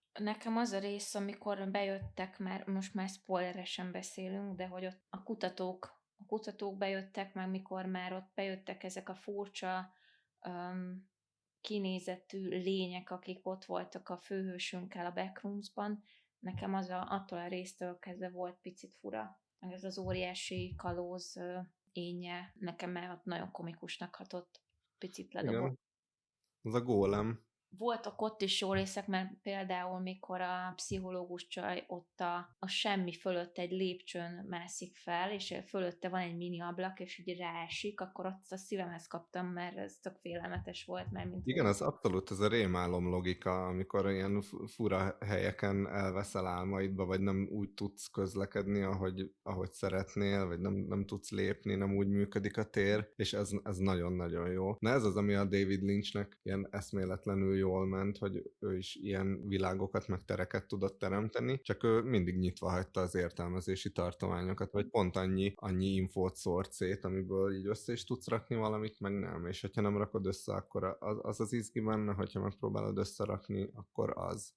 Igen, meg szerintem így hagyni kell, azért is hagyni kell nyitva a dolgokat, mert hogy így olyan báz tud kialakulni így a socialben az értelmezésekről, meg stb., hogy azt hagyni kell szerintem így magától építkezni, és minél kevesebbet magyaráz meg az ember, annál nagyobb lort tud építeni a közösség. Itt is készültünk amúgy egy keretessel, de még mielőtt belemennénk, szerintem az nagyon-nagyon izgalmas dolog, hogy ennél a filmnél és a következőnél is, amiről beszélni fogunk, 20 éves rendezőkről van szó, akik egyszerűen még így az életkoruknál fogva sem láthattak annyi művészeti, meg mozgóképes terméket, mint egy sokkal-sokkal idősebb alkotó, és valahogy így ott vannak a filmjeikben, de nem közvetlen utalásként, és erről most így elég sokat cikkeztek, meg a Kane Parsons is volt a Jimmy Fallon showba is, és hogy neki kb.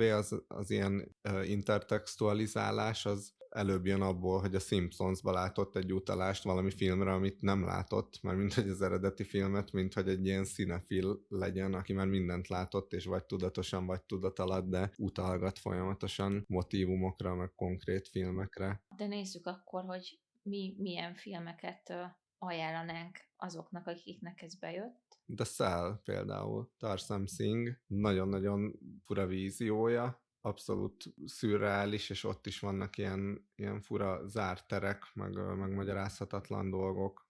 Aztán van a Kocka című horror, ami hát ez a végtelen kockarendszerben ébrednek a szereplőink, és tehát minden szobában valami csapda várja őket, próbálnak kijutni. Szóval ez a szabálytalan, logikátlan térhasználat, ez itt tök jól jelenik ebben. Hogyha már David Lynch-et emlegettem, tőle sok minden, de talán leginkább a Twin Peaks, és azon belül is talán a harmadik évad. Egyrészt azért, mert ott is van egy ilyen technikai dolog, amivel indulunk, kvázi egy ilyen kapu a dimenziók között, de aztán sokkal izgalmasabb, amikor megint csak bemegyünk az ilyen vörös függönyös szobákba, kvázi így a tudatalattiba, és ott lehet bolyongani. A Shining már, vagyis a ragyogás az felmerült így a Hókum kapcsán is. Ez a Backroomshoz is releváns, mert ott is így a különböző szobákban különböző természetfeletti erők szinte már őrületbe kergetnek ott mindenkit, és az, hogy így él ez a szálloda, vagy ez a hotel, ez a Backrooms-t idézi meg. Aztán van az Exit, ami nemrég nálunk is volt moziba. Ebből talán az a motívum izgalmas ennél a filmnél, hogy a számítógépes játékok világából is bőven merít, ahogy így bolyongasz point of view-ba az ilyen különböző terekben. Az Exit-ben, hogyha jól tudom, egy ilyen aluljáróban történik mindez. A REC, az a found footage vonal, a Blair Witch Project-et már emlegettük, hogyha kialakításában nem is feltétlenül ilyen, de azért itt is vannak kimondottan ilyen VHS jelenetek, amikor csak a kamera szemszögéből látjuk a történéseket, és ugye a Blair Witch Project az gyakorlatilag erre épül végig, de aztán még csomó ilyen jellegű horrorfilm volt, akár katasztrófafilm, mint a Cloverfield, vagy a REC, amiben ilyen egész para jelenetek voltak rendőrségi kamerákon, ahol egy ilyen fertőzés szabadul el, és gyakorlatilag egy ilyen, nem tudom, zombi per veszettség invázió alakul ki egy épületen belül. Látszólag nem ideillő, de Andrei Tarkovsky Stalker filmje jutott eszembe, meg egyébként úgy néztem, hogy másoknak is. Ott is egy ilyen valóságtól elemelt tájon vagyunk, ahol az emberek a saját tudatalattiukkal találkoznak, meg amit így megéltek, meg éreznek a világból, gyakorlatilag így a saját elméjükbe barangolnak, csak hát ott nagyon lassan és nagyon művészien. És még ez a labirintusszerű tér egy tök kortárs soriban is megjelent, ez a Severance különvállás Ben Stiller rendezte, és tulajdonképpen ez arról szól, hogy egy cég dolgozóinak a tudata így ketté választódik munka és magánélet között, és a munkahelyi az egy ilyen végtelen, ilyen tök steril labirintusban létezik. Szóval ez a liminális, vagy ez a liminal office space, ez itt tök jól megjelenik. És akkor van egy másik horrorunk, amit már így Tomi tízerelt, hogy szintén egy 20-as éveiben járó rendező, a Curry Barker rendezte, aki szintén a YouTube-ról indította el a karrierjét neki, hát ilyen vicces, humoros sketchekből, meg rövid, meg hosszabb horrorfilmekből áll a csatornája, és a That's a Bad Idea néven találjátok meg. Tényleg amúgy van ilyen félórás, van ilyen már ilyen másfél órás tartalma is, nagyon sokféle, és hát itt tök nagyot ment YouTube-on, és ezután figyeltek fel rá Hollywoodban, szóval rá is szépen így lecsaptak, monitorozzák a YouTube-ot, és kipikkelték szépen. És egyébként hajrá, mert nekem tök frissnek hatott mindkét film a maga módján. Tök mások, a keletkezés történetüket tekintve hasonlóak, de egyébként itt egy ilyen kapcsolati dinamikáról van szó, ami kicsit ilyen néha komikus, vagy ilyen fekete komikus, néha kimondottan horrorisztikus módon kerül terítékre. Ilyen szempontból már nem láttam, de a Together-re gondolom hasonlít. Ott még inkább a testhorror irányába mentek. Itt is van testhorror, de nem az a Cronenberges, ilyen eltorzulós, hanem inkább az, hogy ahogy a rendező a testeket használja. És nekem az It Follow óta most voltak az ilyen legparább dolgok, hogy nem ilyen jumpscare effektekkel próbálnak riogatni, hanem csak azáltal, hogy van egy színész a szobába, aki furán mozog például, de közben végig látjuk, és nagyon-nagyon hatásos volt, és nagyon friss volt az egész. De még azt kezdtem el mondani, hogy igen, párkapcsolatok. A drámánál beszéltünk, hogy ott a fiatal házasodni kívánó párocskának a pokoljárását követhetjük egy hír által, itt meg a vágyott szerelem miután összejön, ott mennek el nagyon rossz irányba a dolgok a főhős srácnál, aki egy ilyen varázslatos eszközhöz folyamodik, mert amúgy túl gyáva ahhoz, hogy megkérje álmai nőjét, hogy egyáltalán randizzon vele, vagy hogy bármilyen szinten megnyíljon az érzéseit tekintve a lány előtt, és aztán ahogy lenni szokott, és ahogy figyelmeztetik is ennél a kis ilyen játék kütyünél, hogy vigyázzon, mit kíván, mert aztán nem fogadnak el reklamációt, és ebből baj lehet. Ez egy ilyen kívánságfűz, egy One Wish Willow, és amúgy tök jól megcsinálták, megmondta is, vagy lenyilatkozta a Curry Barker, hogy a anyukája a grafikus, és akkor vele ilyen hatalmas mennyiségű doboztervet csináltak, hogy nézzen ki ez a One Wish Willow, meg csináltak konkrétan ilyen fake reklámot neki, mert mint szembe jött velem YouTube-on egy ilyen, mintha ez egy létező termék lenne, csináltak neki egy ilyen kb. Nem tudom, 90-es évek stílusú reklámfilmet, és annyiban akarok így csak visszatérni a keletkezéséhez, hogy ugye a srác, a Curry Barker, ő mindenképpen ilyen megszálltság témában akart valamit csinálni, és hogy említetted a Simpsons-t, és itt ő látta a Simpsons-ban van egy epizód, amikor egy ilyen majomkezet vesz egy utcai járusnál a Homér, és akkor attól is lehet kívánni. És akkor azok is kicsit így elfajulnak a dolgok. És ez a Simpsons epizód adta az ötletet ahhoz neki, hogy hát megcsinálja ezt egy kívánságfűzzel.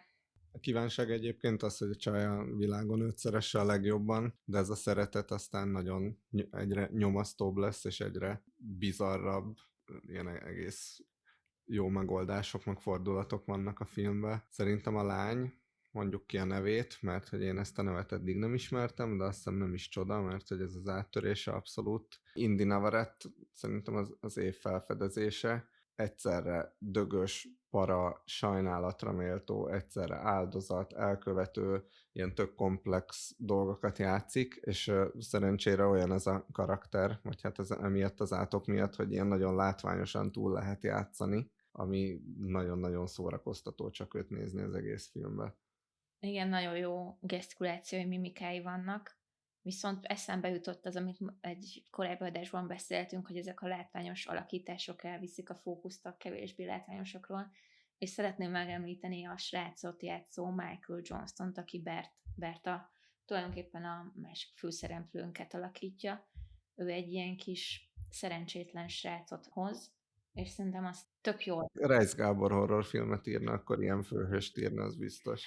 Igen, és neki is így tök érdekes módon alakul a karaktere, mert az elején még sajnálod, hogy ilyen kis szerencsétlen, aztán így egy kis geci lesz belőle, mert hogy most ugye spoileresen vagyunk, de hogy tök későn hívja fel az ügyfélszolgálatot ehhez a kívánságfűzhöz tartozó számot, kérleli a csaj, hogy így switchelget a tudata valódi Niki meg a nem valódi Niki között, és mikor a valódi véletlenül így ki tud szökni, vagy felszíre tud jönni, akkor azt kéri a Bertől, hogy így ölj meg, létszi, mert ezt nem bírom, és a srác ezt full ignorálja. És ez az önző, tényleg gusztustalan ember, aki lesz belőle, ez is azért megér egy kis említést, hogy tök jó alakítás volt. Már a gyilkosság azért elég radikális lenne, még hogyha most már tudná is, hogy ezzel megmenti a lány lelkét. De igen, minimum ilyen kettős ez a figura, és emiatt sok mindent lehet olvasni erről a filmről, hogy miért rezonál ennyire jól a Gen Z-vel, meg a millennial generációval. Egyébként zárójel, a Backrooms-t egy vidéki moziban néztem, pincébe, ahol 2 kamasrác ült rajtam kívül, az tökre illett a film hangulatához. Ezt Budapesten néztem, és egy ilyen éjszakai vetítésen, nem tudom, 4:11-kor kezdődött, csontig tele volt a terem, és csak fiatalokkal. Nagyon érdekes volt, hogy tényleg náluk mennyire működik ez, hogy a filmnek a marketingje az már így előbb elért hozzájuk, meg előbb mémesednek ezek a filmek, mint hogy látnák, és így tökre mentek a filmmel, mert hogy így nem az volt, hogy belepofáznak, vagy ilyesmi, de mondjuk amikor a csaj levetkőzik, és a srác ott tutyimutyiskodik mellette, akkor kb. Ilyen 8-20 éves srác így szinkronba csapott a homlokához jó hangosan. Premier előtt én voltam ezen, és ott tényleg tök vegyes volt a közönség, de tök jól ment mindenki ott is a filmmel, röhögtek nagyon sok helyen. Szerintem ez abszolút ilyen közönségkedvenc film tud lenni, és visszatérve az, hogy fiatalokkal nézted, én ugyanígy voltam a Backrooms-szal. Én voltam szerintem a legidősebb a teremben, szóval ilyen 20-as évekbeli gyerekek voltak. Tök jó volt látni, hogy így megtöltötték a mozit, elsősorban tudtam már csak jegyet venni.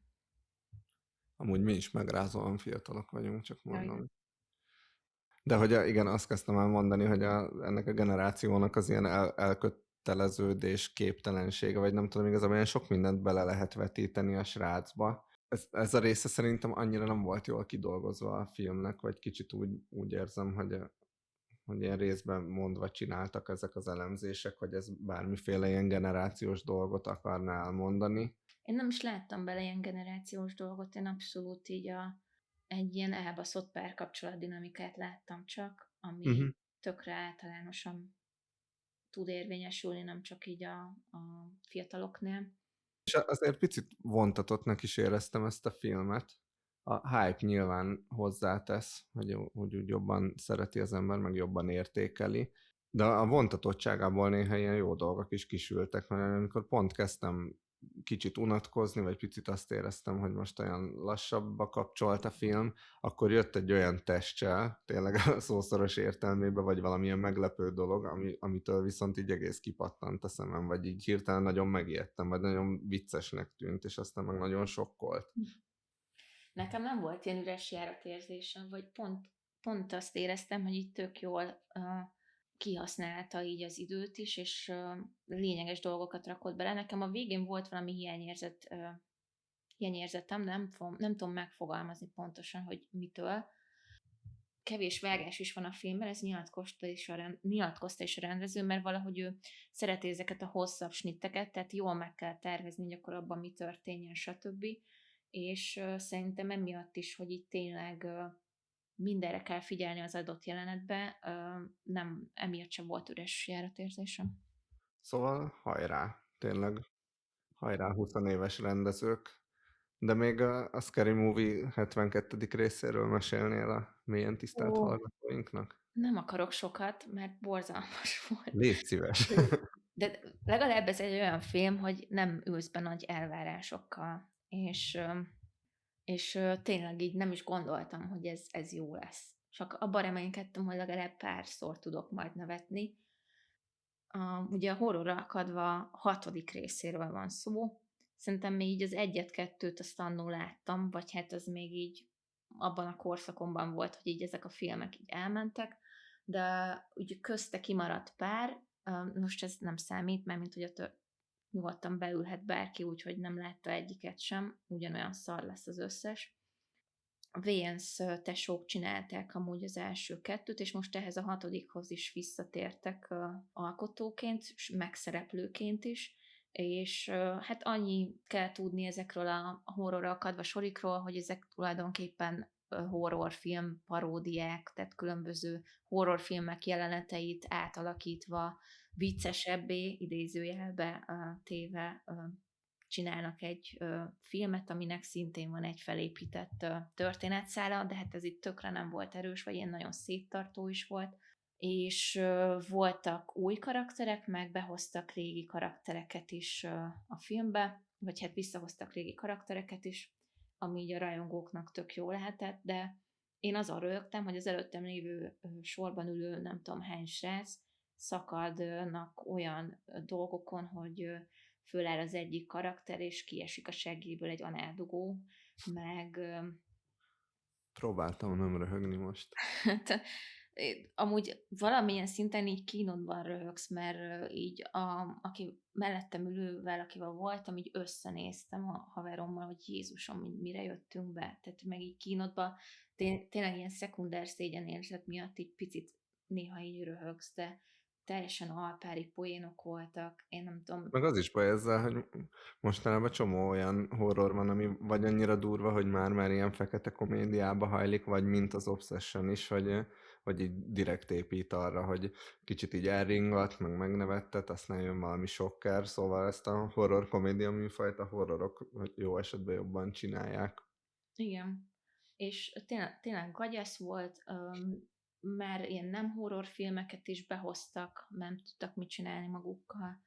Nem is tudom, hogy mit tudnék kiemelni. De mondjuk nem csak ilyen friss horrorokat hoztak be, meg ugye eleve a Sikoly 5-öt, Sikoly 5-nek a sztoriát figurázzák ki alapból, azt hiszem, és akkor erre még rájön egy csomó minden filmből átvett elem. Volt a Szár, de visszamentünk ilyen Valami követ, meg Get Out időkig is, amik már nem olyan nagyon friss horrorok, de amit mondtam, hogy a K-pop Demon Hunters is benne volt, szóval ilyen rettenetesen furcsa képződményi alakult, és ha jól láttam, hogy a kritikák is eléggé szétfikázzák, de amúgy meg tökre hiány van ezekből a horror vígjátékokból, mert most nem nagyon tudsz mondani olyat, ami a jó, meg egyáltalán ami most készült.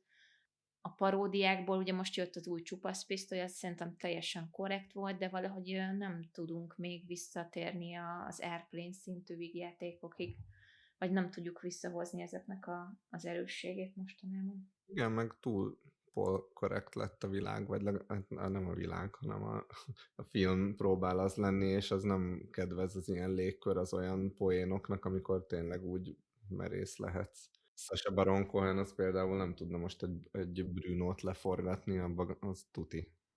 Itt voltak azért rasszista poénok, meg ice fikázás is, úgyhogy azért így hoztak be mindenfélét. De hát ne ezt nézzétek meg moziba, hogyha nem tudtok mit csinálni magatokkal. Van ennél sokkal jobb, amiket emlegettünk. És amíg elmentek a moziba, addig hallgassatok zenét.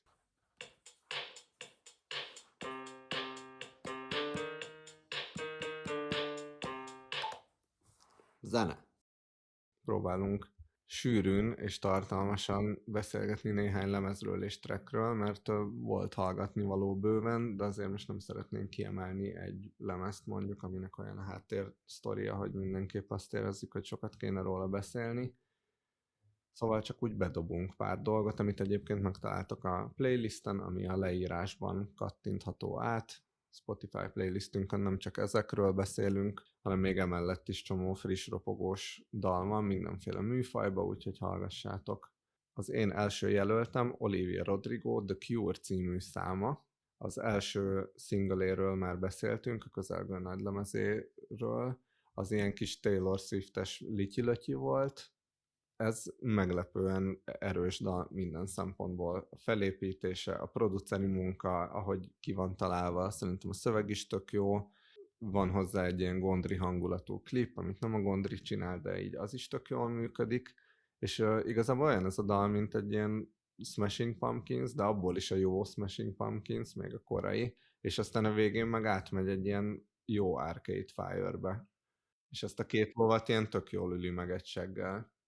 Én hoztam egy Genesis Owusu-t, aki egy gánai származású Ausztráliában felnőtt hip-hop előadó, de nem csak egy sima hip-hop előadóként funkcionál, hanem tényleg punk, funk, R&B elemeket is kever, és én tök egyedi hangzásvilágot hozott létre. 2021-ben robbant be a Smiling with No Teeth albumával, és hát tényleg ilyen társadalmi témákat is behoz, meg identitás válságot dolgoz fel számaiban, és ez az új albuma is talán még gazdagabb lett műfajokban, meg még komplexebb lett így az előadói karaktere, és ebben is azért vannak politikai, társadalmi problémákra reflektáló számok.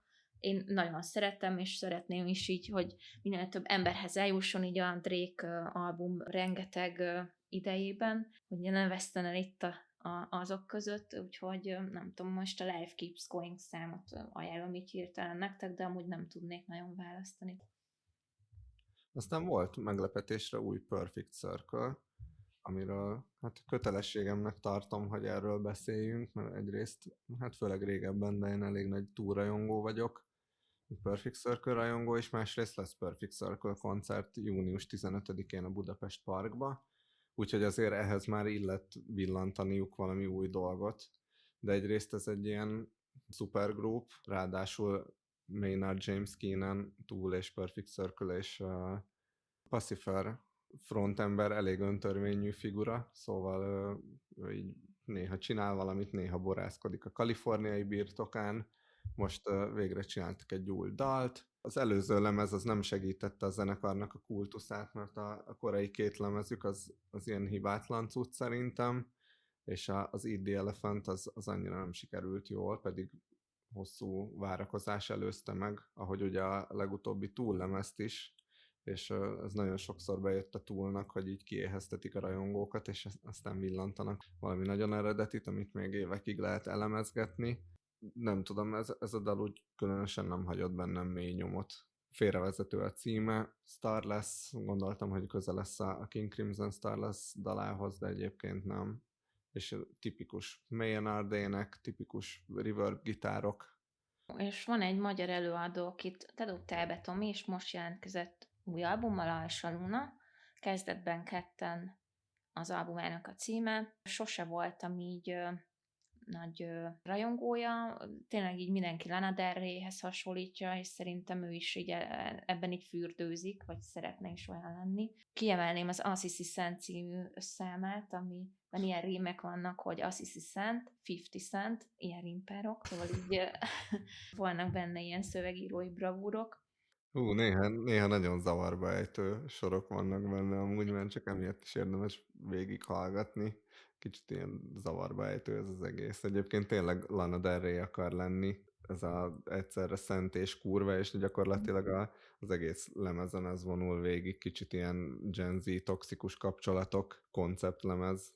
Igen, kicsit ilyen személyesebb lett ez a lemez, meg amit mondtál, hogy ilyen, vagy ilyen vallási témájú sorok is vannak már, de közben meg olyan dolgok, nem tudom, így van egy ilyen teremtés történetet idéző sor, és akkor a végén azzal fejezik be, hogy geci, szóval így picit ilyen fura párosítások vannak.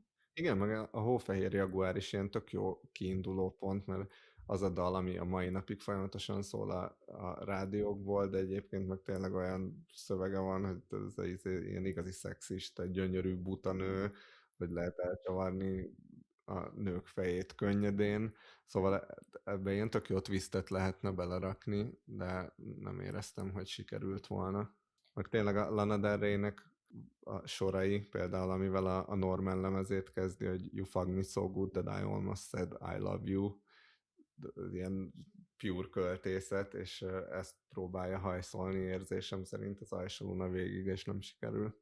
Most jöjjön egy olyan, ami szerintem egy nagyon korrekt cucc, a Kis Grohl, nem Kis Grófok, Kis Grohl, Violet Grohl új lemeze megjelent, Be Sweet to Me, a szép szemű csajszínnak szerintem tök szórakoztató lett ez a hólos lemeze. Néha olyan vibe van amúgy, mintha ilyen korai Nirvana lenne, csak karcos, enervált férfi hang nélkül. Mondjuk a Bug in the Cake szám az abszolút ilyen, de nekem végig ezt a Courtney Love-os hol dolgot hozza.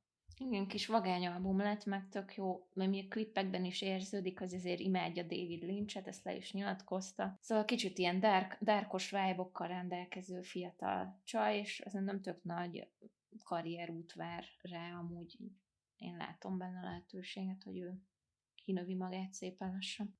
Aztán van egy olyan album, amiről már itt-ott beszélgettünk, meg szinte minden adásban feljött a Boards of Canada, hogy mennyire várjuk, és kijött az új album, és olyannyira, hogy a Backroomsnak vége főcíme alatt is egy Boards of Canada új track szólt, a The World Becomes Flesh, és amúgy ez én a Backroomsnak a nyugtalanító hangulatához ez nagyon jól passzoló dal, de nekem, mint az egész album, ez picit így inkább tényleg ilyen filmzenei kategória maradt, vagy filmzene kategória maradt. Az összes Disturbing E24 filmmel be tudom képzelni, de nem biztos, hogy így magamtól meghallgatom. Ja, tényleg azt nem mondtuk el a Backroomsnál, hogy a zenéjét is a rendező szerezte, vagy ilyen tárgyzene szerzője, szóval igazi polihisztora csávó, és akkor ott van még a Boards of Canada is, ami így tök jól ráépül erre az atmoszférikus dologra. Én az új DJ Bootsy lemezt hallgattam még, és nyomokban Boards of Canadásnak éreztem, de lehet, hogy csak amiatt, hogy ehhez kapcsoltam hozzá. Azt is ajánlom annak, aki kicsit ilyen John Hopkins-osabb elektronikus zenét hallgatnak, amiben vannak ilyen Boards of Canadás elszállások is. Van még egy érdekes track, Sophie, Blaze That S, egy ilyen igazi banger, amiből szerintem viszonylag kevés készül mostanában, de ezt csak azért dobtam be, mert nagyon fura, hogy 2021-ben halt meg Sophie, a híres trans producer, DJ, dalszerző, és azóta folyamatosan jelennek meg dalai fiókból, együttműködések, remixek, stb. Nekem a Spotify folyamatosan földob valamit, és mindig meglepődök, hogy nem megint mi. Húztuk egy darabig, már minden adásban gondoltuk, hogy beszélünk róla, és most jutottunk el odáig, hogy Tingyel a Dóri Lyuka kertben albumát így megemlítsük. Ez az első albuma, azt hiszem Momin animáció szakon végzett Dóri, és most egy ilyen nagyon furcsa, szürreális albumot hozott össze. Hát így saját elmondása szerint is inkább egy ilyen filmként gondol erre az albumra, mert tényleg minden szám egy ilyen nagyon szürreális jelenetet ír le tulajdonképpen, és így a végén egy egészé összeállnak, de tényleg ilyen, hogy Piros folyadék című szám, ahol ilyen átalakulás van. Ez nekem nagyon furcsa hangulata volt már tehát így nem tudom sokáig hallgatni, mert egyszerűen ilyen rossz érzésem lett a daloktól. Nagyon annyira ilyen nyugtalanítóak. Viszont nagyon érdekes, tényleg. Igen, kicsit azért is húztuk, halasztottuk, mert nem az a lemez, amit így meghallgatsz, és akkor azt mondod, hogy jó vagy nem, vagy mit tudom én, még egyszer meghallgatod, vagy még egyszer biztos nem hallgatod meg, hanem kicsit úgy begravitál, meg úgy emészgeted, nem tudod rá azt mondani, hogy jó, nem tudod rá azt mondani, hogy rossz, egy nagyon különleges világ. Tényleg amúgy, hogyha így nem tudnánk, akkor arra tippeltem volna, hogy nem feltétlenül zenész, hanem valamilyen momés, más művész, aki tud hangszeren is játszani, vagy legalábbis így elé került egy mikrofon. Van még izgalmas magyar zenénk, Cicciolina.jpg lemez, vagy hát lemez, egy 20 perces maradandó agykárosodást okozó, de nagyon szórakoztató cucc szerintem. Egy ilyen mulatós, társadalomkritikus, Eurotrash, nem tudom, nevezzük, aminek akarjuk. A Dodgem király az már jóval előbb kijött, és egyébként szerintem tök jó, hogy kijött a választások előtt, mert hogy nyilvánvalóak az ilyen politikai társadalmi áthallások benne, és most már annyira nem lenne aktuális. Igen. Ugye ennek a műfajnak hátránya, de egyébként ebben a 20 perces lemezben vannak olyan dolgok, amik nem feltétlenül csak politikáról szólnak, vagy magyar nyomorról. Meg van angol nyelvű szám is rajta, a The Feeling of Time, ami tényleg akár egy scooter szám is lehetne neki. Abszolút behozta ezt. Yeah.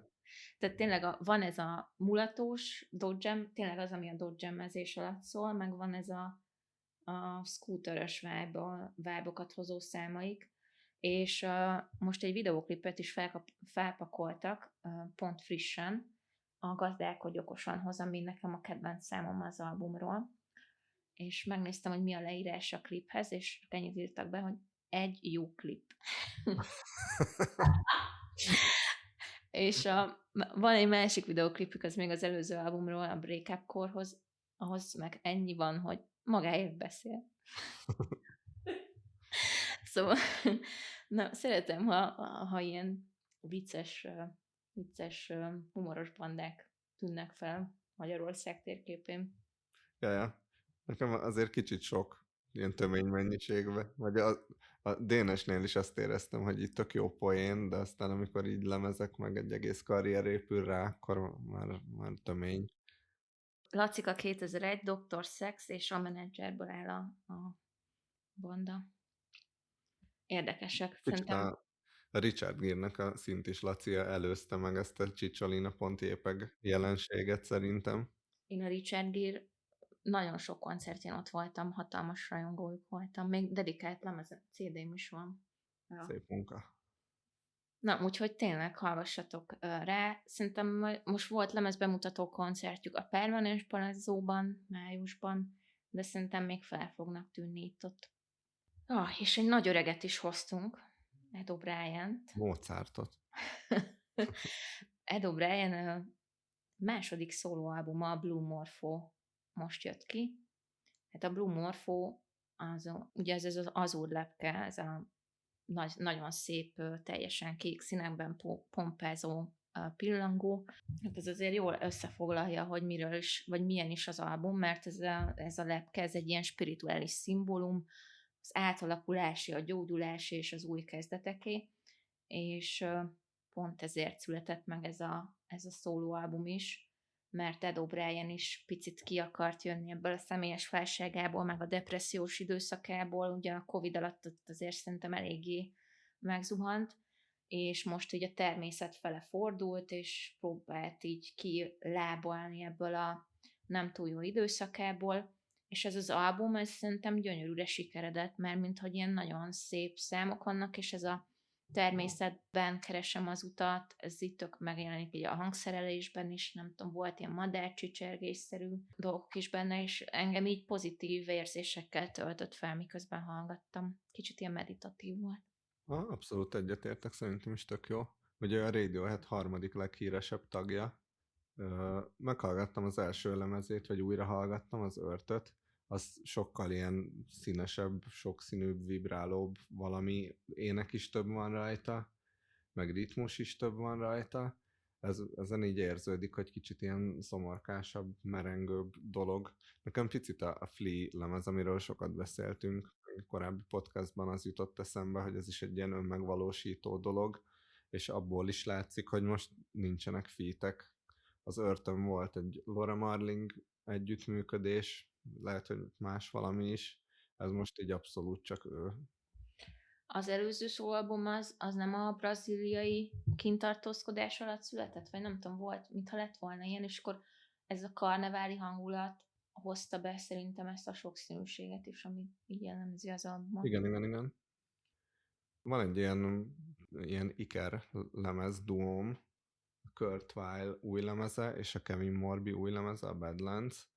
Kicsit ilyen hasonszörűek, lelkületű dolgok, kicsit countrysak, vagy hát ilyen alt country. Mindkettő jó, vagy én legalábbis úgy voltam vele, hogy úgy nem a kedvencem, meg nem fogom szénnél hallgatni őket, de nem tudtam nem hallgatni. A Kurt Weill hozza ezt a szokásos ilyen laza, félig nyegle, kicsit füves hangulatot, mindenféle életéről ilyen lassú hangvételben, nagyon monoton számokba mesélget, például a Rocco Stone, az kicsit ilyen utalás a Neil Youngnak a Heart of Goldjára, meg a Philadelphiáról mesél, hogy ő onnét származik, de csomó hőse írt dalt Philadelphiáról, de amúgy csomó hőse nem is Philadelphia, szóval tényleg olyan, mint hogy egy ilyen betépett arc mellett ülnél, aki viszonylag összefüggően, de nagyon lassan mesélget magáról.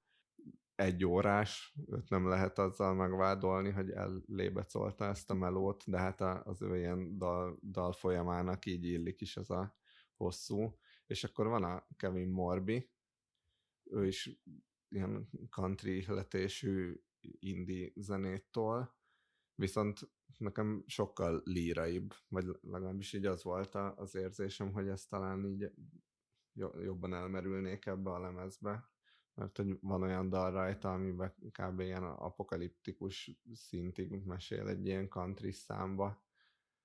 Nagyon izgi, szerintem hallgassátok meg. És még egy albumunk van.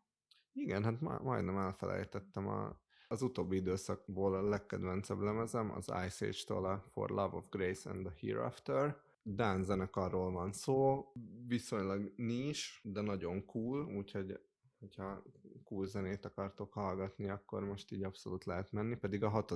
lemezes zenekar, úgyhogy már azért fejlődött az ő zenéjük az ilyen noisy dolgoktól egyre érettebb, és náluk az érződik, hogy egyre kiforrottabb lesz a zenéjük, nem önismétlő, hanem picit mindig változik, és picit talán mindig jobb irányba. Az előző lemezről a Shelter Song, az például ilyen tök nagy himnuszom volt, és ezen a lemezen is szerintem nagyon-nagyon jó dalok sorakoznak, azért nem is emelnék ki egyet, sőt, még ilyen egész táncolható ritmusok is vannak, ami rájuk eddig azért nem volt jellemző.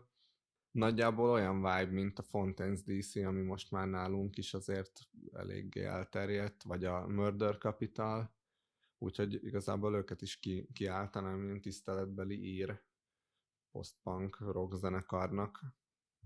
Valahogy nekik nem sikerül berobbanni úgy igazán, mert hogy így megmaradnak mindig ez a kis, ahogy mondtad, ilyen nis kategóriába, de ha azt olvastam volna, hogy így az USA-ban azért ilyen 500 fős termeket sem nagyon tudnak megtölteni. Hát, ez szomorú. Az első albumaik sokkal ilyen kaotikusabbak voltak, vagy ilyen noizosabbak. Nekem a harmadik amúgy még mindig ez ami legjobban bejön, ez a Flowing into the Field of Love. Uh-huh. Kicsit olyan vibe-okat hoz, mint egy bebaszott Nick Cave, vagy nem tudom. Nekem az nagyon tetszett. Ez picit ilyen túl vidám már az én ízlésemhez ez a mostani album, vagy nagyon ilyen boldog indie rock pop irányba mentek el, és még nem annyira húzott be, de egy-kettő szám van, ami így elkapott, csak nem az egész album. És hátra van még az ajánló rovatunk.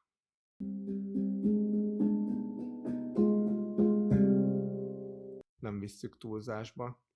Van egy A$AP Rockink, amit most jelentettek be. A tavalyi Sziget-koncertet lemondta, úgyhogy most headliner lesz az arénában. Megkaphatóak a jegyek, hogyha jól tudom. Ja, 30.029 egy állójegy, és onnan fölfele nagyjából így a jobb ülőhelyek. Nagyon kíváncsi vagyok, hogy A$AP Rocky megtölt egy arénát Magyarországon. Szerintem sok rajongója van, de nem annyi, hogy aréna szintű. Jaja. Ami biztos, hogy teltházas lesz, mert kisebb helyen lép fel az Autechre. Magyar Zeneháza október 8, manchesteri ilyen elektro apostolok 87 óta nyomják, szerintem nekik van akkora közönségük itthon, akit érdekelni fog. Aztán van 2 kiállítás. A Robert Capa központban van egy Magnum fotóügynökség korai képeiből, ráadásul a színes képekből azt olvastam, hogy ugye a Capa az alapítója is volt a Magnumnak, vagy valamiféle vezetője a haláláig. Ez a Tom Szelekes? Igen. És ahogy az amerikai piacon elkezdtek terjedni az ilyen színes magazinok, mint a Life, például oda egyre több színes kép kellett, és az a Magnum fotóügynökségnek a korai színes képeiből válogat. Aztán van egy Jankovics Marcál, hát nem is kiállítás, inkább ilyen térinstalláció per vetítés. Van egy befejezetlen animációja a mesternek, Biblia címmel, és gondolom ebből, ami maradt, vagy ami látható, vagy ami így kontextusba helyezhető, azt lehet megnézni a Pannonia stúdióba október 21-ig, és van 3 film, amit várunk, és amiről itt szinte biztos, hogy fogunk is beszélni. Spielberg film. Hát annak már rogyásig láttam a trélerét, minden film előtt leadják, és egyre bővebbet. Még Tartasz mindig tőle mi? Hm? Tartasz tőle mi? Én igen, nem tudom eldönteni, hogy még ennyiből se, hogy nagyon sok jelenetet láttunk már, hogy jó lesz-e vagy sem. Szereplőgárda szerintem király, csak volt egy-két jelenet, ami picit ilyen túlzónak tűnt, nem tudom. Azért Spielberg ritkán hibázik, reméljük most ez nem lesz a rosszak között. Én olvastam róla jókat, de nem hiszek már senkinek, magamnak se. Viszont gyerek Tomika nagyon várja a Toy Story 5-öt. Én is nagyon imádom mindegyiket. És a legutóbbi Pixar a Hoppers is kurva jó volt szerintem. Cuki volt nagyon, azt is moziban elmentem megnézni. Nevettem is sokszor rajta. Nyilván nem egy ikonikus Pixar film lesz valószínűleg, de itt teljesen okés volt. Toy Story-ban meg ugye az AI fenyegetést hozzák be most játék formájában, mindig az adott kor kihívásaira reagálnak.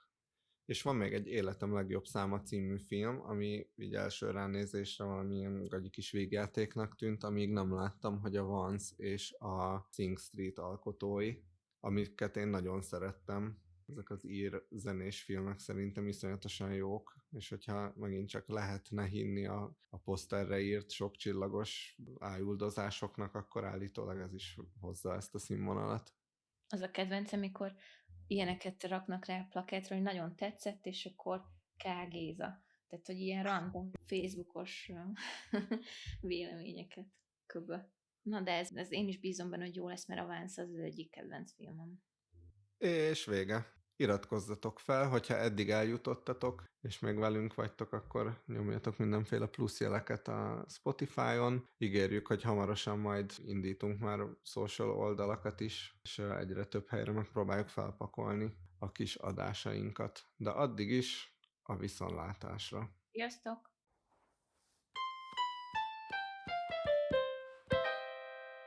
Vége.